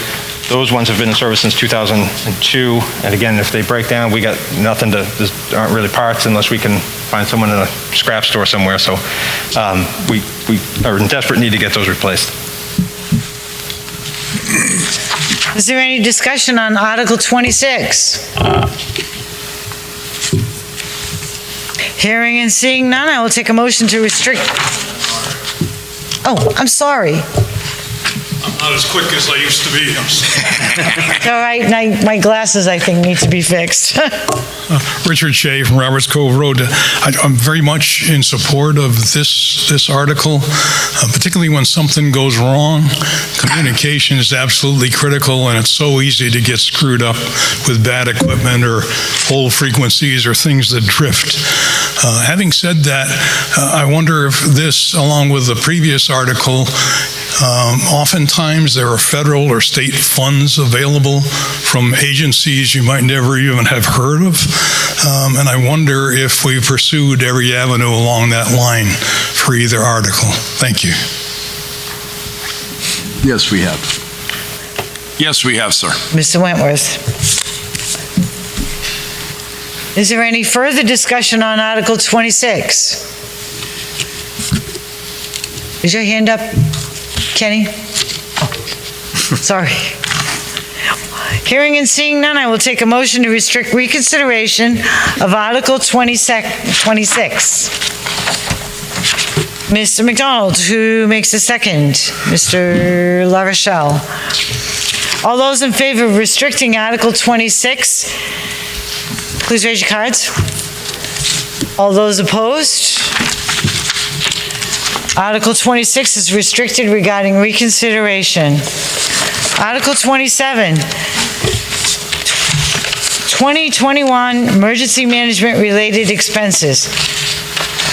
To see if the town will vote to raise and appropriate the sum of $40,000 and no cents to be used for 2021 unanticipated emergency management related expenses. Said funds are to come from the unassigned fund balance. There will be no funds raised from general taxation. This will not affect the tax rate. Recommended by the Board of Selectmen 5-0, recommended by the Budget Committee 4-0, and a majority vote is required. Who moves the article? Mr. McDonald. Who seconds the article? Mr. Whitman. Who will speak in favor of the article? Mr. McDonald? This will give the emergency management team the ability to cover expenses related to the COVID-19 epidemic that are not otherwise budgeted through the operating budget. This state of emergency has gone on for longer than anyone anticipated, and the town needs to be prepared for it to continue into a better part of 2021. Is there any discussion on Article 27?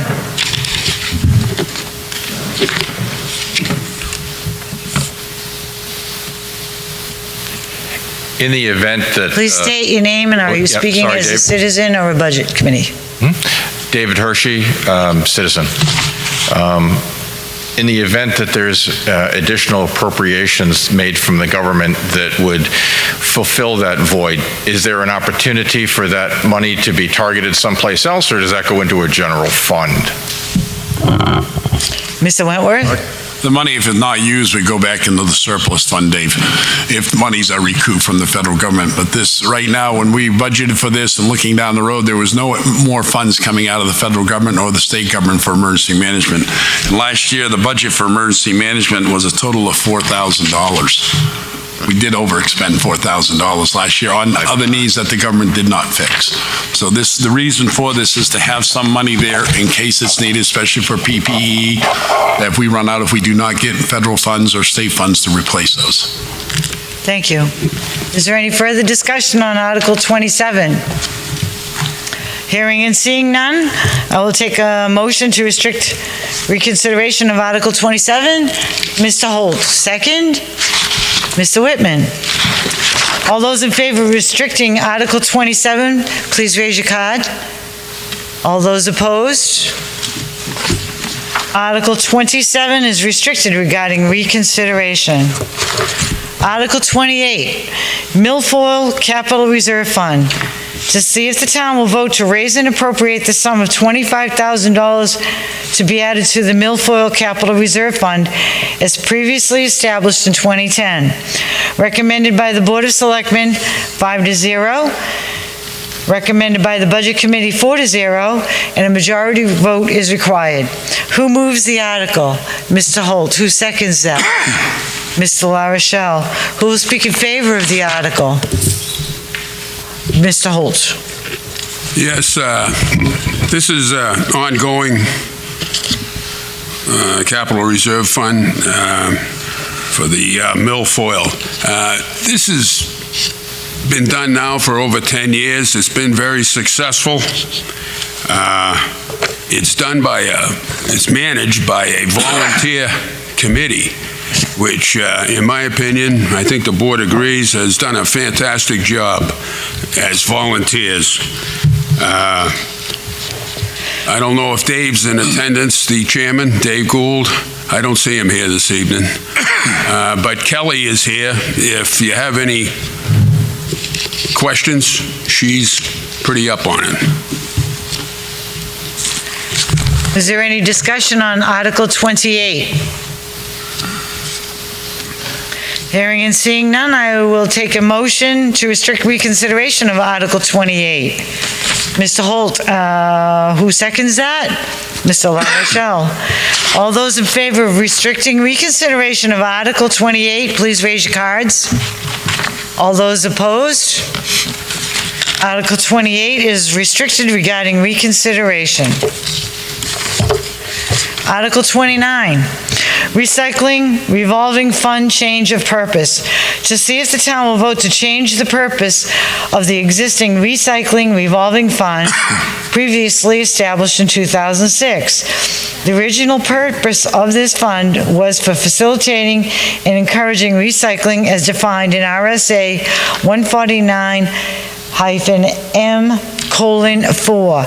The proposed change is to expand the purpose of the existing funds to include assisting with the expenses and needs of non-recycled items and equipment in accordance with RSA 149-M:4 and RSA 31:95-H 1, 2, 3, and 4. This account is funded by recycling revenues. There will be no funds raised from general taxation. This will not affect the tax rate. Recommended by the Board of Selectmen 5-0, and a majority vote is required. Who moves the article? Mr. Wentworth. Who seconds that? Mr. McDonald. Who will speak in favor of the article? Mr. Wentworth.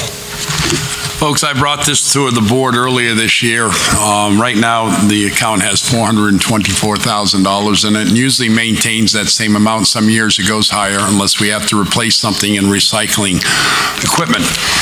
What we're asking to do is to have this opened up a little bit to allow the selectmen to use it for other parts of the operation of the solid waste center, such as if the compactors and the hoppers, the big hoppers that you all dump in right now, we could not use any of this money to help rebuild those or replace those.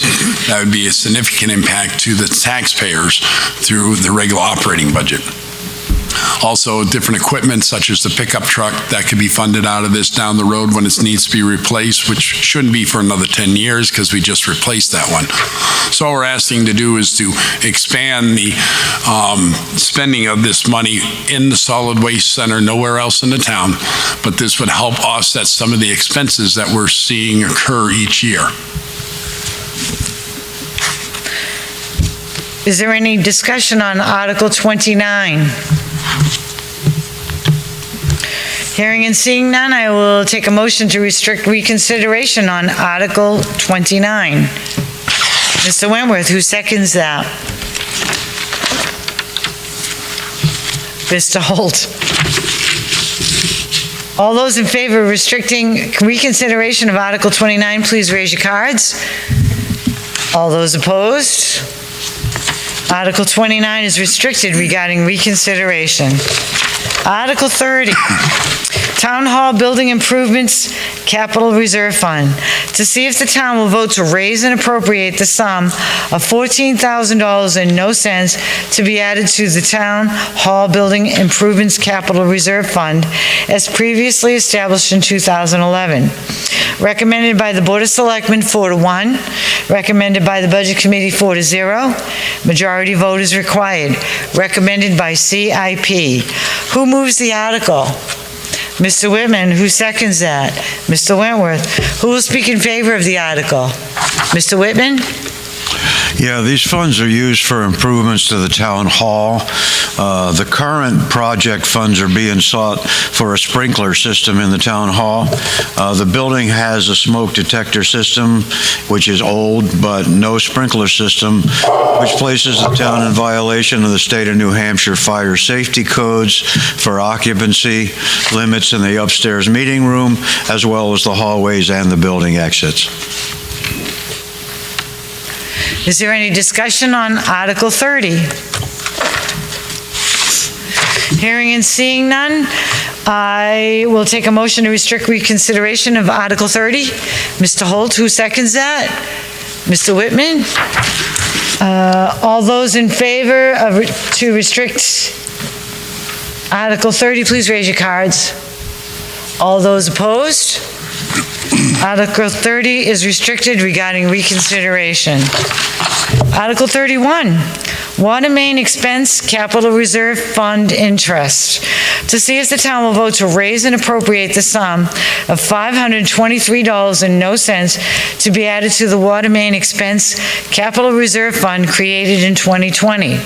These funds were the remaining interest left after closing the Alton Waterworks Water Transmission Line Extension Capital Reserve Fund and Alton Waterworks Water Transmission Line Replacement Capital Reserve Fund in March of 2020.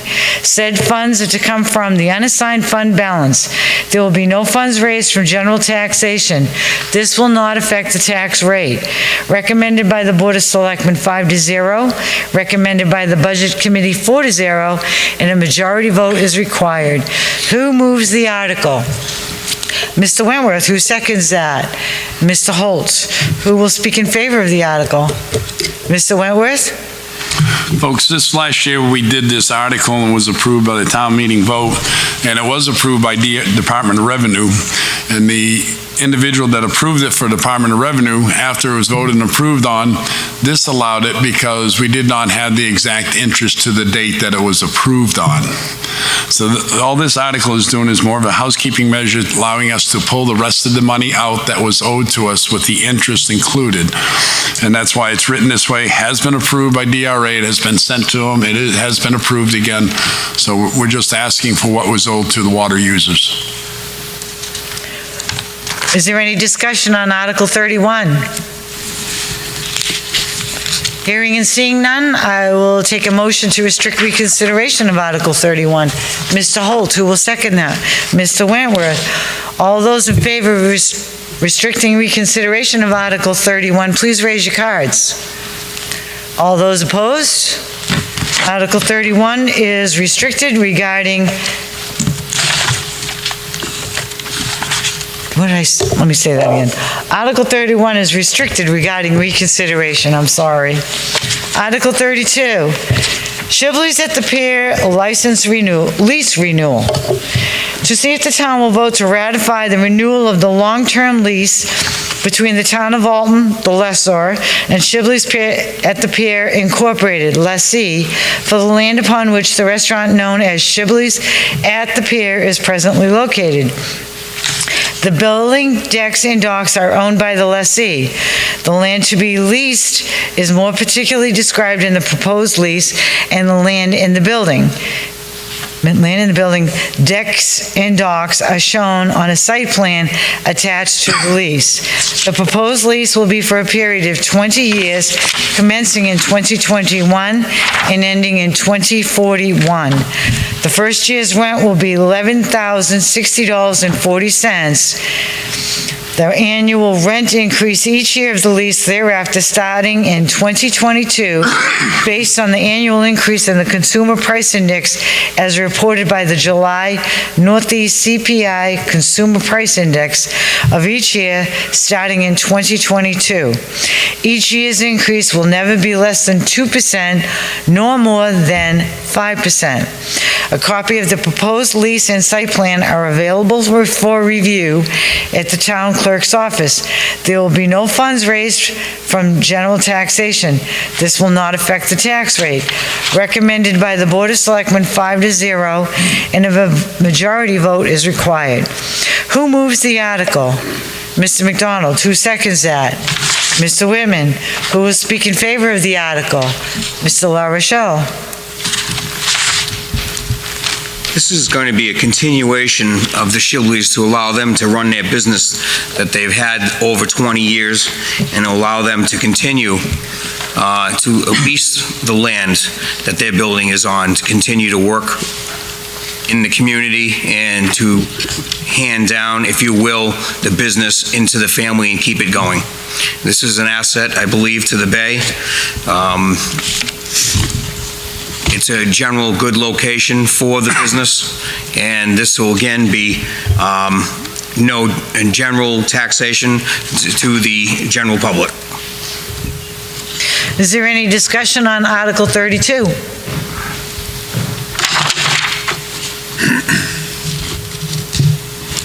Dave Hershey, citizen. I think I agree with you that it is a fixture. Okay, it's definitely an asset to the town. I don't think there's anybody here that hasn't been, to Shibley's at least once. Okay, the only thing that would come to mind is the adequacy of the rent. Okay, $1,000 a month, a little less than that. Is that a reasonable market rate? I don't know that. I just throw that out for consideration. Okay, and then second, and I don't have an answer for that either. I just throw that out as consideration. As time goes on, and a 20-year lease, okay, if there's a change in the successorship of the business, okay, are we concerned, or is there a mechanism whereby if the building starts to go into disrepair, so for example, if a capital improvement is made 15 years into the lease, will the owners look at it and say, well, geez, what if I only got 5 more years left on the lease?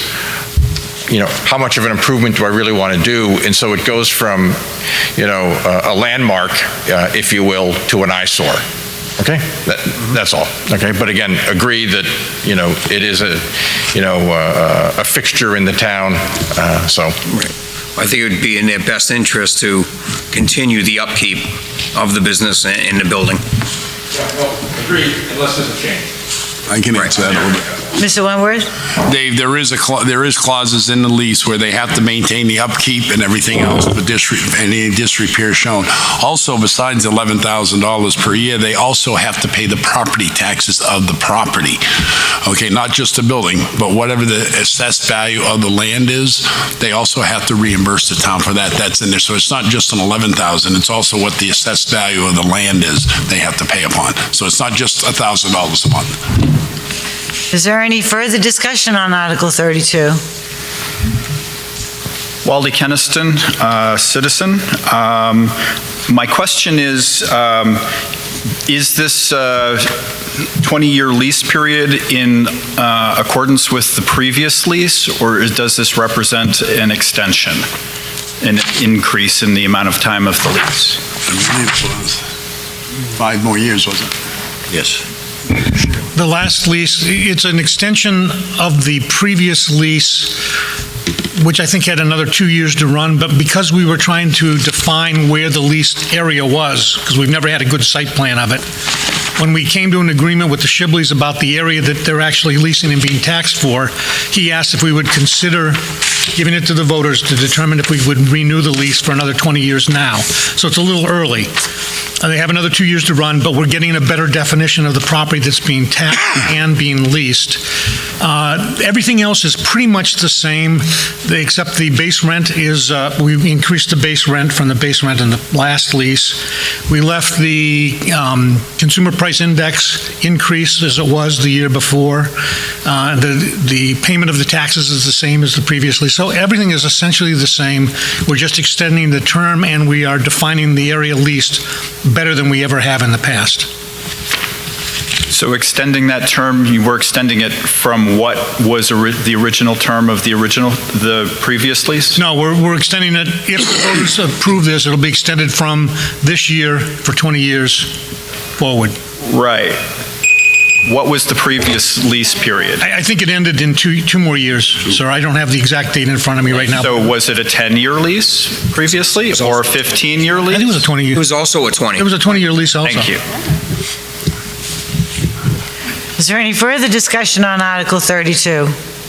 It's only a 10-year lease, Paul. So there's no further questions about who owns the dock, correct? There's no what? Further question about who owns the docks? No, it's clearly owned by him. Thank you. Any further discussion? Hearing and seeing none, I will take a motion to restrict reconsideration of Article 32. Mr. La Rochelle, Mr. McDonald will second that motion. Mr. McDonald will second that if you didn't hear me. All those in favor of restricting reconsideration of Article 32, please raise your cards. All those opposed? Article 32 is restricted regarding reconsideration. Article 33, Alton Community Services Nonprofit. To see if the town will vote to raise and appropriate the sum of $12,500 and no cents for the purpose of supporting the Alton Community Services, which provides a food pantry and assistance programs for fuel, prescriptions, utilities, and housing in close coordination with the Alton Welfare Department. This is a special warrant article recommended by the Board of Selectmen 5-0, recommended by the Budget Committee 4-0. A majority vote is required. Who moves the article? Mr. Whitman. Who seconds that? Mr. McDonald. Who will speak in favor of the article?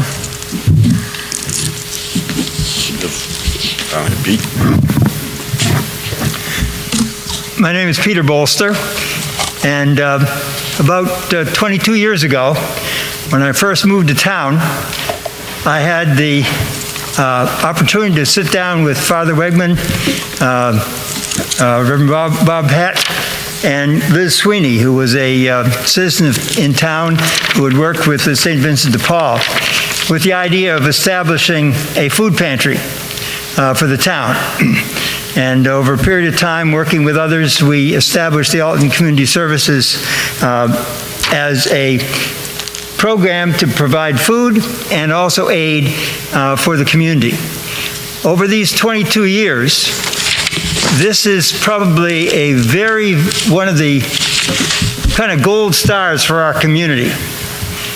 The amount of cooperation from individual citizens, from Hannaford Supermarket, from the churches, from a wide range of people that's made it possible for us to function.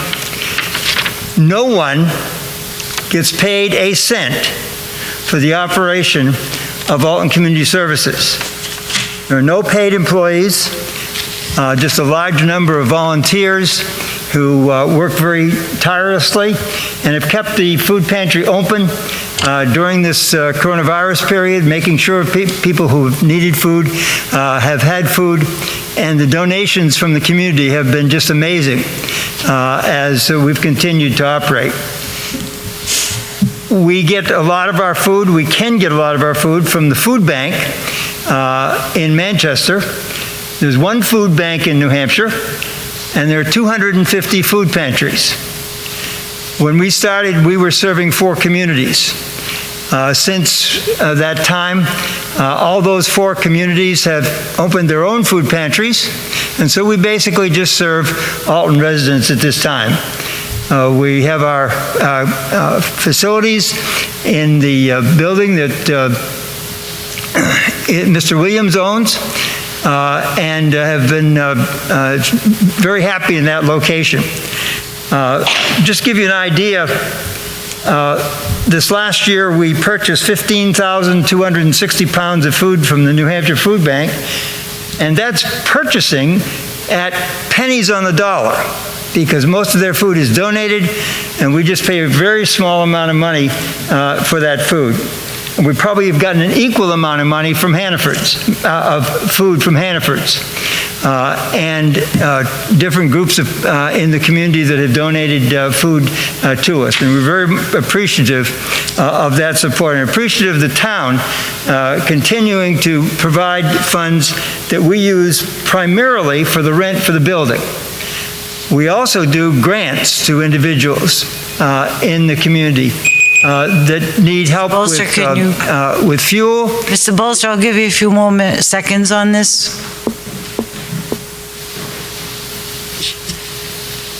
And therefore, I would appreciate consideration of this very important program that means a great deal to our community. Thank you. Is there any discussion on Article 33? Hearing and seeing none, I will take a motion to restrict reconsideration on Article 33. Mr. Holt, second. Mr. Whitman. All those in favor of restricting reconsideration of Article 33, please raise your cards. All those opposed? Article 33 is restricted regarding reconsideration. Article 34, American Red Cross nonprofit, to see if the town will vote to raise and appropriate the sum of $2,000 for the purpose of supporting the American Red Cross, which provides disaster relief, shelters, basic household necessities, and counseling. This is a special warrant article recommended by the Board of Selectmen 4-1, recommended by the Budget Committee 5-1, and a majority vote is required. Who moves the article? Mr. La Rochelle. Who seconds that? Mr. Whitman. Who would speak in favor of Article 34? Is there any? Oh, I'm sorry. Mr. Whitman. Had firsthand experience with the American Red Cross when many of you remember years back, a flood came through my neighborhood. The very next day, the very next morning, the American Red Cross was there. And when I told them that I thought some of my neighbors needed help more than I did, they wouldn't hear of it. Everybody got help from that organization. Thank you. Is there any discussion on Article 34? Hearing and seeing none, I will take a motion to restrict reconsideration of Article 34. Mr. La Rochelle, who second that? Mr. Whitman. All those in favor of restricting reconsideration of Article 34, please raise your cards. All those opposed? Article 34 is restricted regarding reconsideration. Article 35, cap nonprofit. To see if the town will vote to raise and appropriate the sum of $10,000 for the purpose of supporting the Community Action Program, which provides supplemental food, fuel, utility, transportation, Meals on Wheels, weatherization assistance in women, infants and children food assistance program, WIC, W-I-C. This is a special warrant article recommended by the Board of Selectmen 5-0, recommended by the Budget Committee 4-0. A majority vote is required. Who moves the article? Mr. McDonald, who seconds that? Mr. Holt, who will speak in favor of Article 35? Hearing and seeing none, I will take a motion to restrict reconsideration on Article 35. Mr. Wentworth, who seconds that? Mr. La Rochelle. All those in favor of restricting reconsideration of Article 35, please raise your cards. All those opposed? Article 35 is restricted regarding reconsideration. Article 36, caregivers of Southern Carroll County and vicinity nonprofit. To see if the town will vote to raise and appropriate the sum of $2,500 for the purpose of supporting caregivers in Southern Carroll County and vicinity incorporated, including Alton, which provides free transportation to handicapped, elderly, and other residents needing assistance with all these services provided by volunteers. This is a special warrant article recommended by the Board of Selectmen 5-0, recommended by the Budget Committee 4-0, and a majority vote is required. Who moves the article? Mr. McDonald. Who seconds that? Mr. Wentworth, who will speak in favor of Article 36? Hearing and seeing none, I will take a motion to restrict consideration of Article 36. Mr. McDonald, who will second that? Mr. Wentworth. All those in favor of restricting reconsideration of Article 36, please raise your cards. All those opposed? Article 36 is restricted regarding reconsideration. Article 37, CASA. Am I saying that one right? CASA, C-A-S-A, nonprofit. To see if the town will vote to raise and appropriate the sum of $500 for the purpose of supporting court-appointed special advocates, which provides advocacy for abused and neglected children. This is a special warrant article. It's recommended by the Board of Selectmen 5-0, recommended by the Budget Committee 3-1. A majority vote is required. Who moves the article? Mr. Wentworth. Who seconds that? Mr. McDonald. Who will speak in favor of Article 37? Is there any discussion on Article 37? Hearing and seeing none, I will take a motion to restrict reconsideration of Article 37. Mr. Holt, who will second that? Mr. La Rochelle. All those in favor of restricting reconsideration of Article 37, please raise your cards. All those opposed? Article 37 is restricted regarding reconsideration. Article 38. Central New Hampshire VNA and Hospice Nonprofit, to see if the town will vote to raise and appropriate the sum of $12,000.no for the purpose of supporting the Central New Hampshire VNA and Hospice, which is a nonprofit agency that provides health care, hospice care, and maternal child health services. Excuse me. This is a special warrant article, recommended by the Board of Selectmen 5-0, recommended by the Budget Committee 3-1. A majority vote is required. Who moves the article? Mr. Holt, who seconds that? Mr. La Rochelle, who will speak in favor of Article 38? Is there any discussion on Article 38? Hearing and seeing none, I will take a motion to restrict reconsideration of Article 38. Mr. La Rochelle, who will second that? Mr. Holt? All those in favor of restricting reconsideration of Article 38, please raise your cards.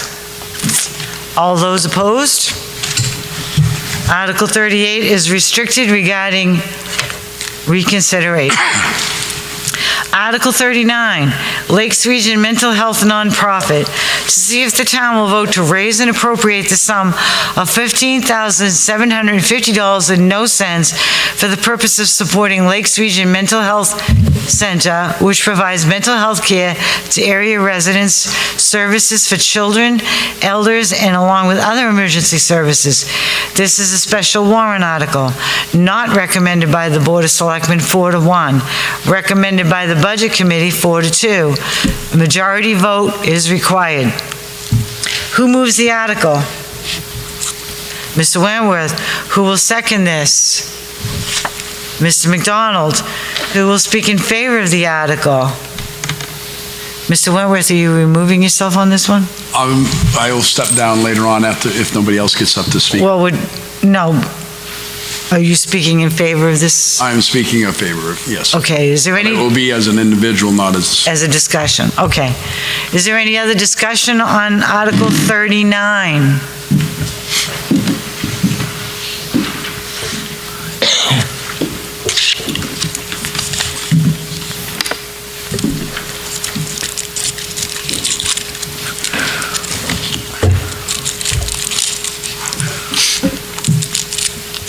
Reuben Wentworth, talking as a citizen, not as a selectman right now, but I will say I was the lone vote in favor of this article.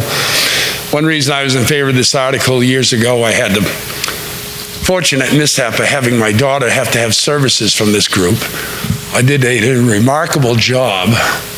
And also looking at all the other nonprofits that were associated with tonight, if you notice, most of them are all 5-0. There's a couple of 4-1. We're talking $62,000 in all our appropriations here tonight if this one passes at town meeting, which is a very minimal amount, especially when we're talking teens, especially in this day and age. With the drugs, we've all seen it. It's touched some of our family lives personally. The mental health has touched our family lives, and probably most of us in here some way or another. So all I'm asking is hopefully at the ballot that this will be considered along with all the other nonprofits and be approved and all. Thank you.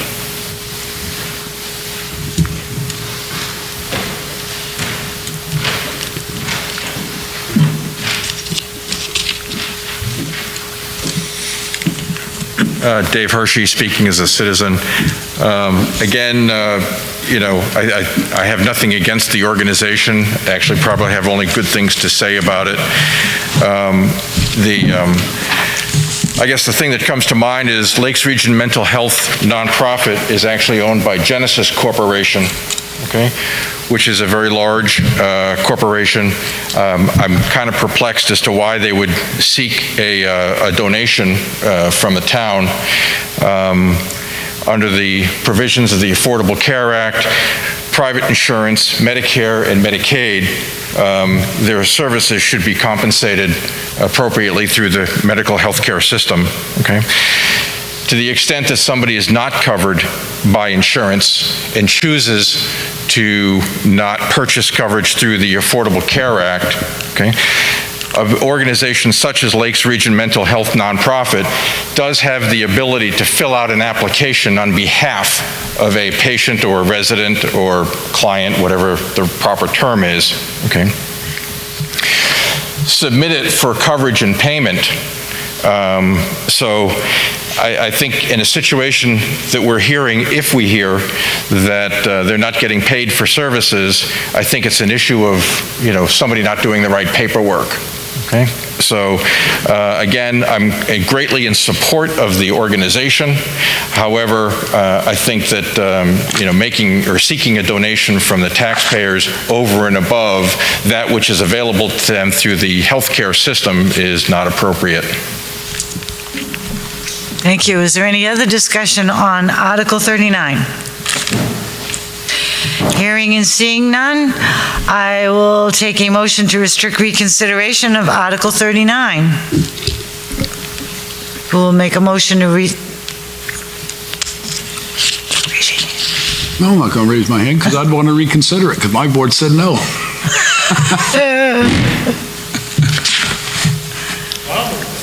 Mr. Roberts will, and who will second that? Mr. Carr. All those in favor of restricting reconsideration of Article 39, please raise your cards. All those opposed?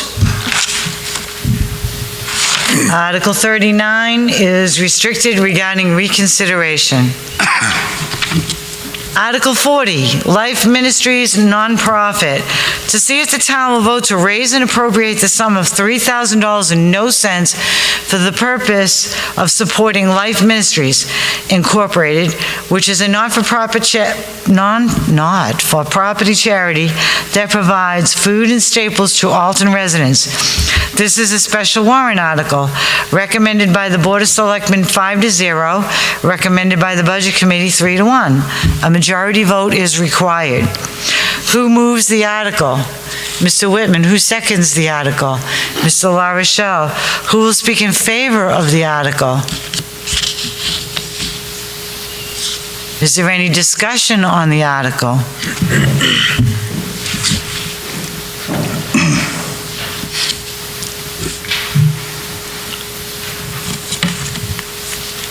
Dave Hershey, speaking as a resident. Under the Life Ministries not-for-profit, even though they state not-for-profit, okay, the individuals that are working within that organization are in fact compensated, okay, which is, again, fine, okay? But my suggestion is that this may be duplicative of Article number 33, which is charged with doing essentially the same things, only staffed with volunteers. So in terms of actual, if you will, bang for the buck, okay, I would say that we get more out of Article 33, if in fact that's the correct number. I think Peter is left. Yes, it is. Yes, it is. 33? Alton Community Services, yes. Yes, thank you. Okay. So in that regard, I view that as duplicative because you're not paying profit and overhead and labor associated with Article 33, which you are paying for in Article 40, excluding the profit portion. Okay. Again, I think we just get more bang for our buck. I'd rather take the $3,000 from Article 40 and put it into Article 33. I'm not making that as a motion, but that would be something for consideration. Is there any further discussion on Article 40? Hearing and seeing none, I will take a motion to restrict reconsideration of Article 40. Mr. Whitman, who will second that? Mr. La Rochelle. All those in favor of restricting reconsideration of Article 40, please raise your cards. All those opposed? Article 40 is restricted regarding reconsideration. Article 41, New Beginnings Nonprofit. To see if the town will vote to raise and appropriate the sum of $1,575.00 for the purpose of supporting New Beginnings, which provides 24-hour crisis support for domestic sexual assault victims, operates a shelter, and provides counseling. This is a special warrant article. Recommended by the Board of Selectmen 5-0, recommended by the Budget Committee 3-1. A majority vote is required. Who moves the article? Mr. McDonald. Who seconds that? Mr. Wentworth. Who will speak in favor of Article 41? Is there any discussion on Article 41? Hearing and seeing none, I will take a motion to restrict reconsideration of Article 41. Mr. Wentworth. Who will second that? Mr. McDonald.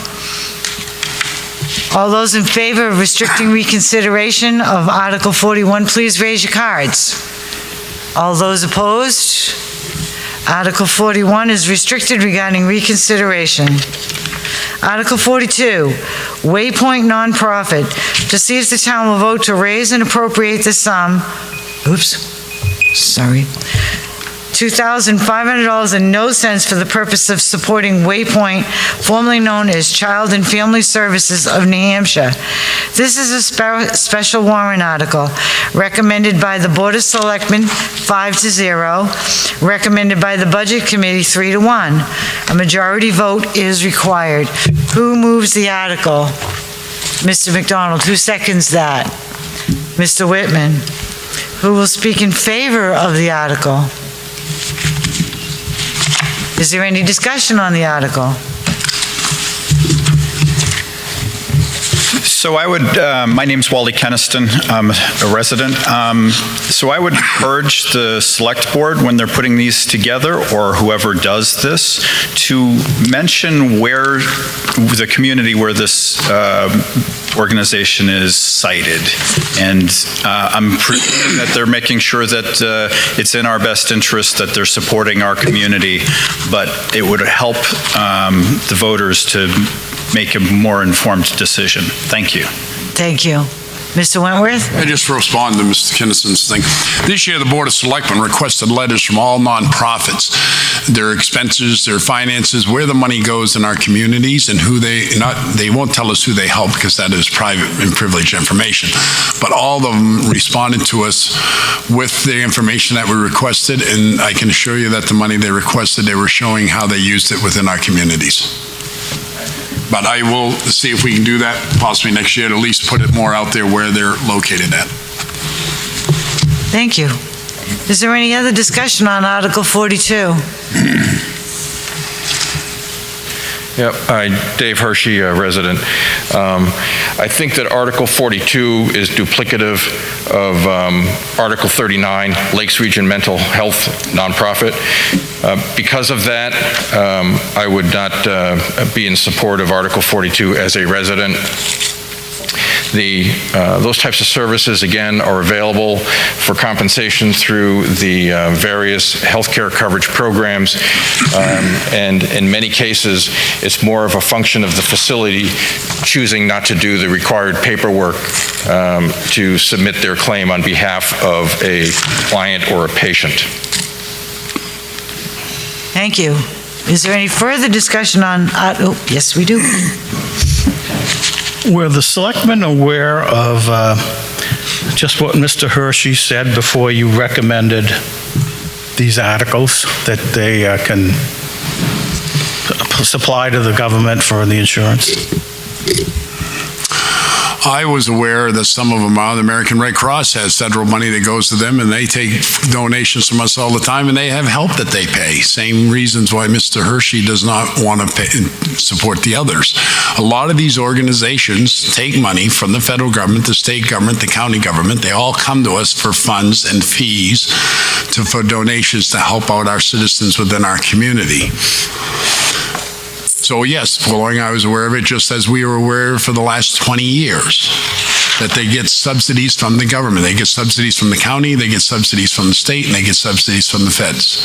As far as the insurance, as Mr. Hershey was saying, you take an individual that doesn't have any insurance, doesn't participate into the great healthcare system we got now in this country, they still have to sometimes come up with those funds. They can't always get it from the government. So that's why, like I said, it's $62,000 for these warrant articles. They're all spent in the best places that they can, helping out our neighbors. So they all do have to get federal money, though. So were all the selectmen aware of that when you voted? Yep. Yep, thank you. Just like you were.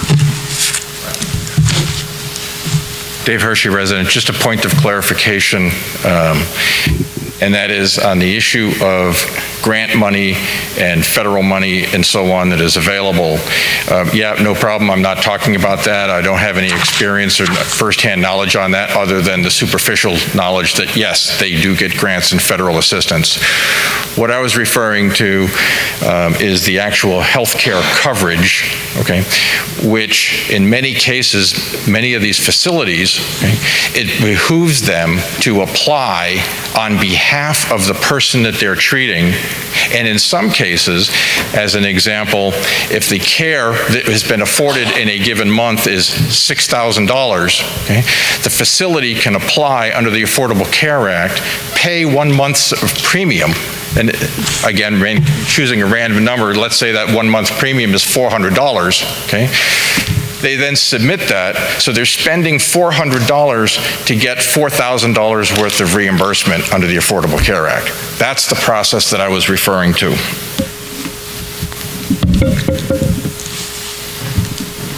Richard McDonald. These organizations that come and ask for the money from this town, when we have talked to them, and it's the money that they've spent on our residents and our kids in the school systems and stuff, that they're asking to be just reimbursed for what they've spent in this town.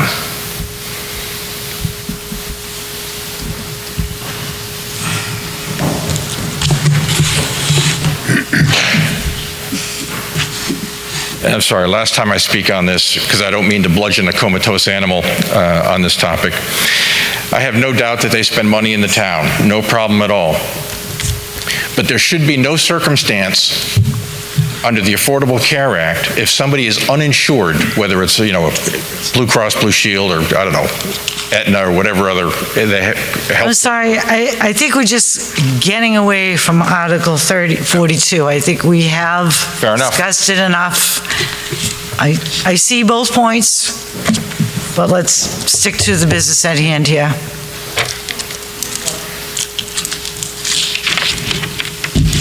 Does anybody else have anything to say regarding Article 42? Oh, quick. Yes, Mr. McDonald. I'm moving it. Oh. All those. I said quick. Virgin McDonald is making a motion to restrict reconsideration. Do I have a second? Mr. La Rochelle. All those in favor of restricting reconsideration of Article 42, please raise your cards. All those opposed? Article 42 is restricted regarding reconsideration. Article 43, reports of committees. To hear reports of any committees, boards, trustees, commissions, of officials, agents, or concerns of voters, and vote to accept the same. Furthermore, to conduct any other business that may legally come before said meeting. Majority vote is required. This is a petitioned article. Who moves the article? Mr. Carr. Who seconds that? Mrs. Carr? Who will speak in favor of Article 43?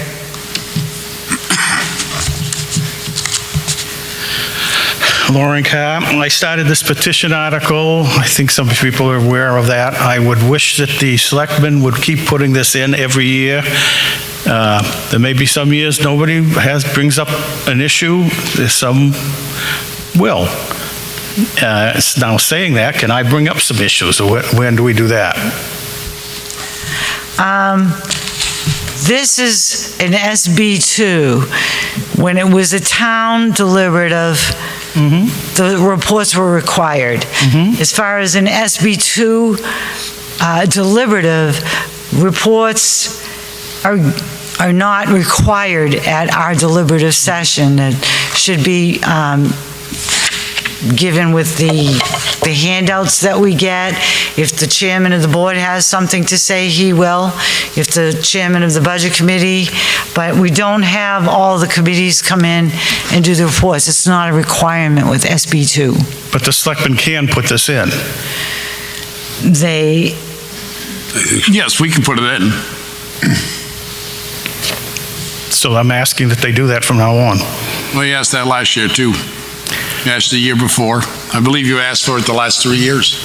Well, Okay, yeah, well, and then I was told that the town administrator said, yeah, we'll do that, and then it never happened, so that's why I had to do the petition article again.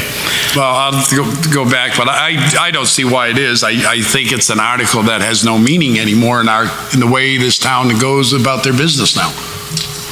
Myself. So you don't think the selectmen ought to hear from concerned citizens at this meeting? We have unfortunately this year, normally we have regular posted selectmen's meetings. That's why you should come to our selectmen's meeting and voice your concerns. But here is to do the business of the town for the town meeting and the expenditures of the town for the next following year. We do the articles, so you have a discussion in them. We have a little bit of debate back and forth, but to go all the way to the end of the meeting and bring up some things all over again, it kind of defeats the purpose. Well, what happens if there's something that hasn't been, that you people want to bring up? What happens if the citizens want to bring it up? Right now, only you people are controlling what's going to be spoken about. But we have this opens it up to the public. I'm sorry, if the citizens want to speak about it, they would go to a budget committee meeting, a select board's meeting. The deliberative meetings are only to discuss what goes on the ballot. What RSA are you quoting there? Am I quoting about no, I'm not quoting an RSA. That is what the deliberative meetings are about. I can get you that RSA. Okay. That wouldn't be a problem. But we are not here to discuss the running of the different committees.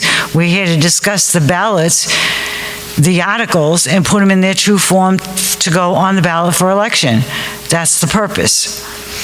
To hear reports and know what's going on with our committees and boards, which I think is very important to know. It's a matter of going to a select board meeting, a budget committee meeting, or any special committees that the board's set up.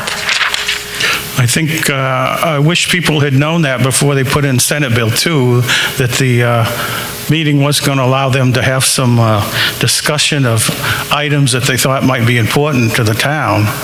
I don't think people realize that when they voted for Senate Bill 2, that in the town meeting you can bring up your concerns, but the Senate Bill 2, you can't bring up your concerns. The voters' concerns don't count anymore. So thank you. They do count, Mr. Carr.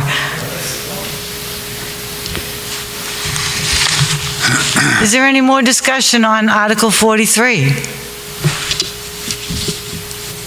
Hearing and seeing none, I will take a motion to restrict reconsideration of Article 43. Mr. McDonald, who seconded that? Mr. Wentworth. All those in favor of restricting reconsideration of Article 43, please raise your cards. All those opposed? Article 43 is restricted regarding reconsideration. Article 44, readoption of master plan.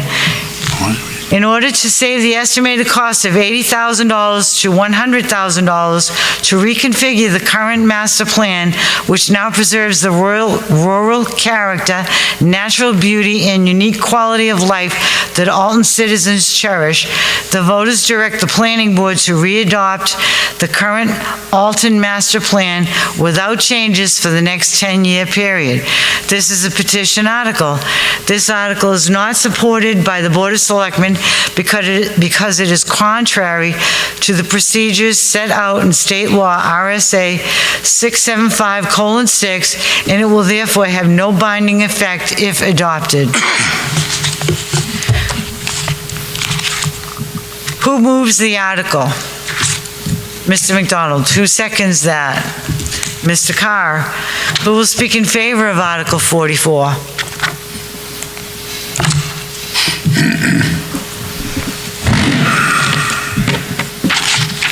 I think this article is self-explanatory. During the second to, not last, but the one before, Master Plan Committee, it was stated that it was going to cost $80,000 to $100,000 for this master plan. I don't think, even reading this, it says about the non-binding, I don't think people realize that a master plan is not a legal document and it's non-binding. So I think we ought to save the money, and I think if people have read the one we have now, I think it's more than adequate. Thank you. Is there any other discussion for Article 44?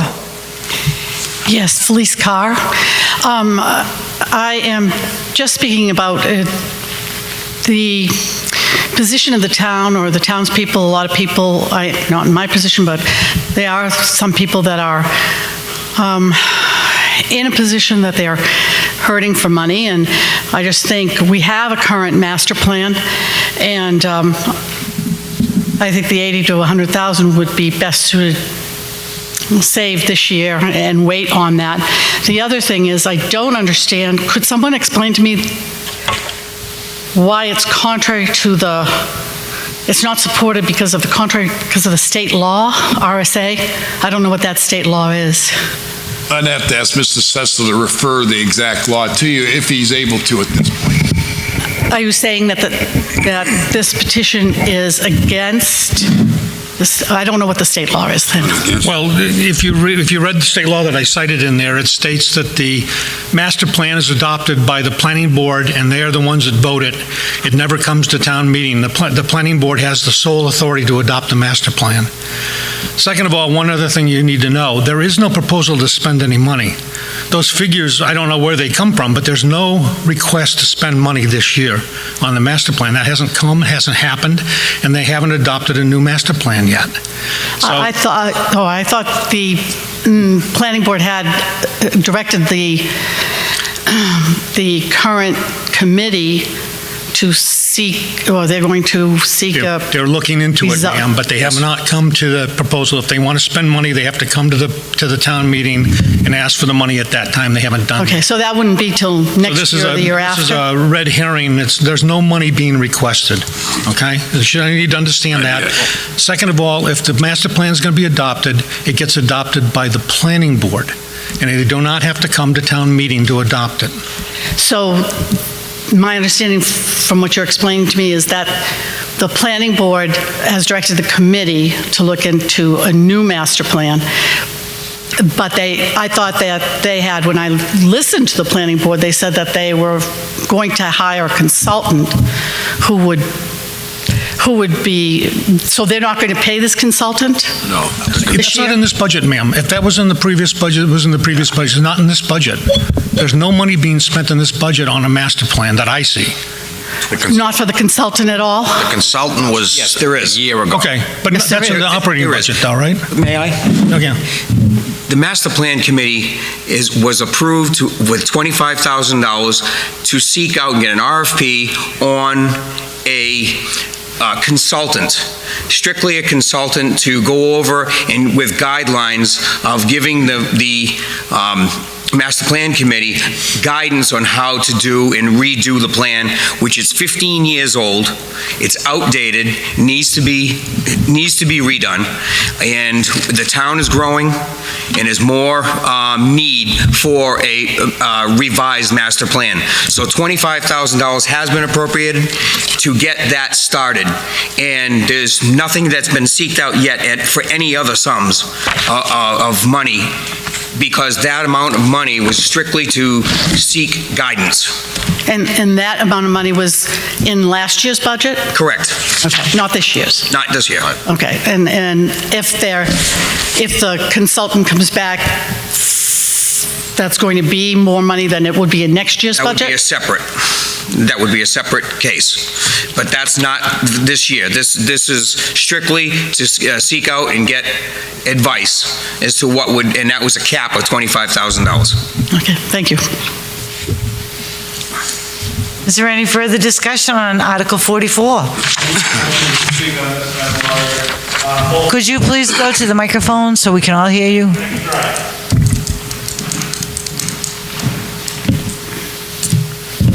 All right, so speaking as a Budget Committee member to the rep of the CIP committee, I kind of feel somewhat responsible for maybe some of the information that's being twisted here a little bit. There is no desire to change the rural character, natural beauty, or unique quality of life that the Alton citizens cherish, as it's identified here in this article. The desire to reopen the idea of a master plan, because we really haven't considered that for some time now, is to help dictate the forward direction of the town. Specifically as it relates to CIP, it's hard to plan for expenses that you don't know are coming. And one of the big expenses that we saw is with town buildings and how everybody's kind of strained between the town hall, the police department, the fire department, the highway department being in a floodplain with the sand and the runoff. There's no formal plan to address these high dollar value needs that are coming in the near future. So that was one aspect of the master plan that we were suggesting, because right now as the CIP committee, we do not have an accurate way to start planning for these expenses because there is no plan. And we're certainly not going to make up that plan as the committee. So we're looking to the planning board and the master plan committee. This is a working document. It needs to be opened and reviewed very regularly, not once every 15 years. And then the discussions to the consultant are correct. That's not to build a master plan. There was some discussion that if we were to completely redo the master plan, it could be up to $100,000, depending on how much community involvement we had. If we had a large group of community volunteers, that number would come down significantly. So there's a lot of moving parts with this, and I just wanted to stress that the point of reopening the idea of a master plan was not to impact the rural character, natural beauty, unique quality of life that Alton citizens cherish. Thank you.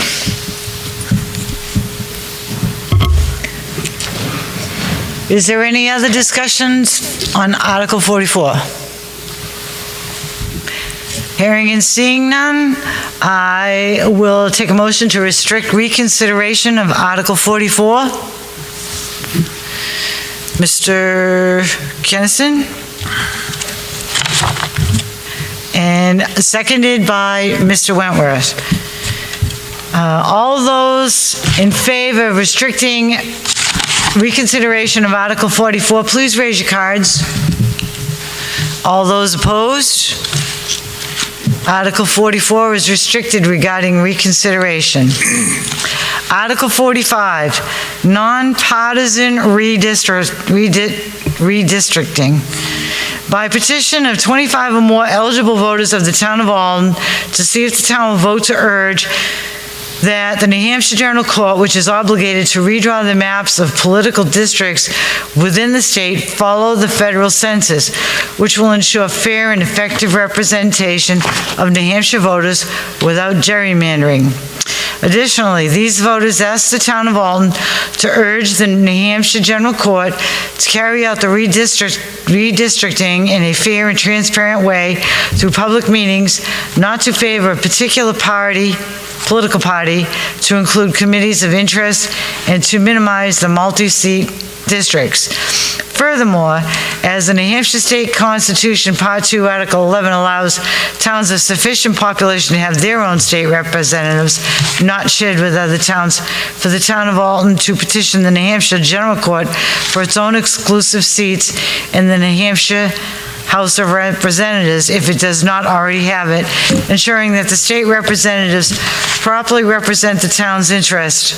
The record of the vote approving this article shall be transmitted by written notice from the selectmen to Alton state legislators, informing them of the demands from their constituents within 30 days of the vote. This is a petition article. Who moves the article?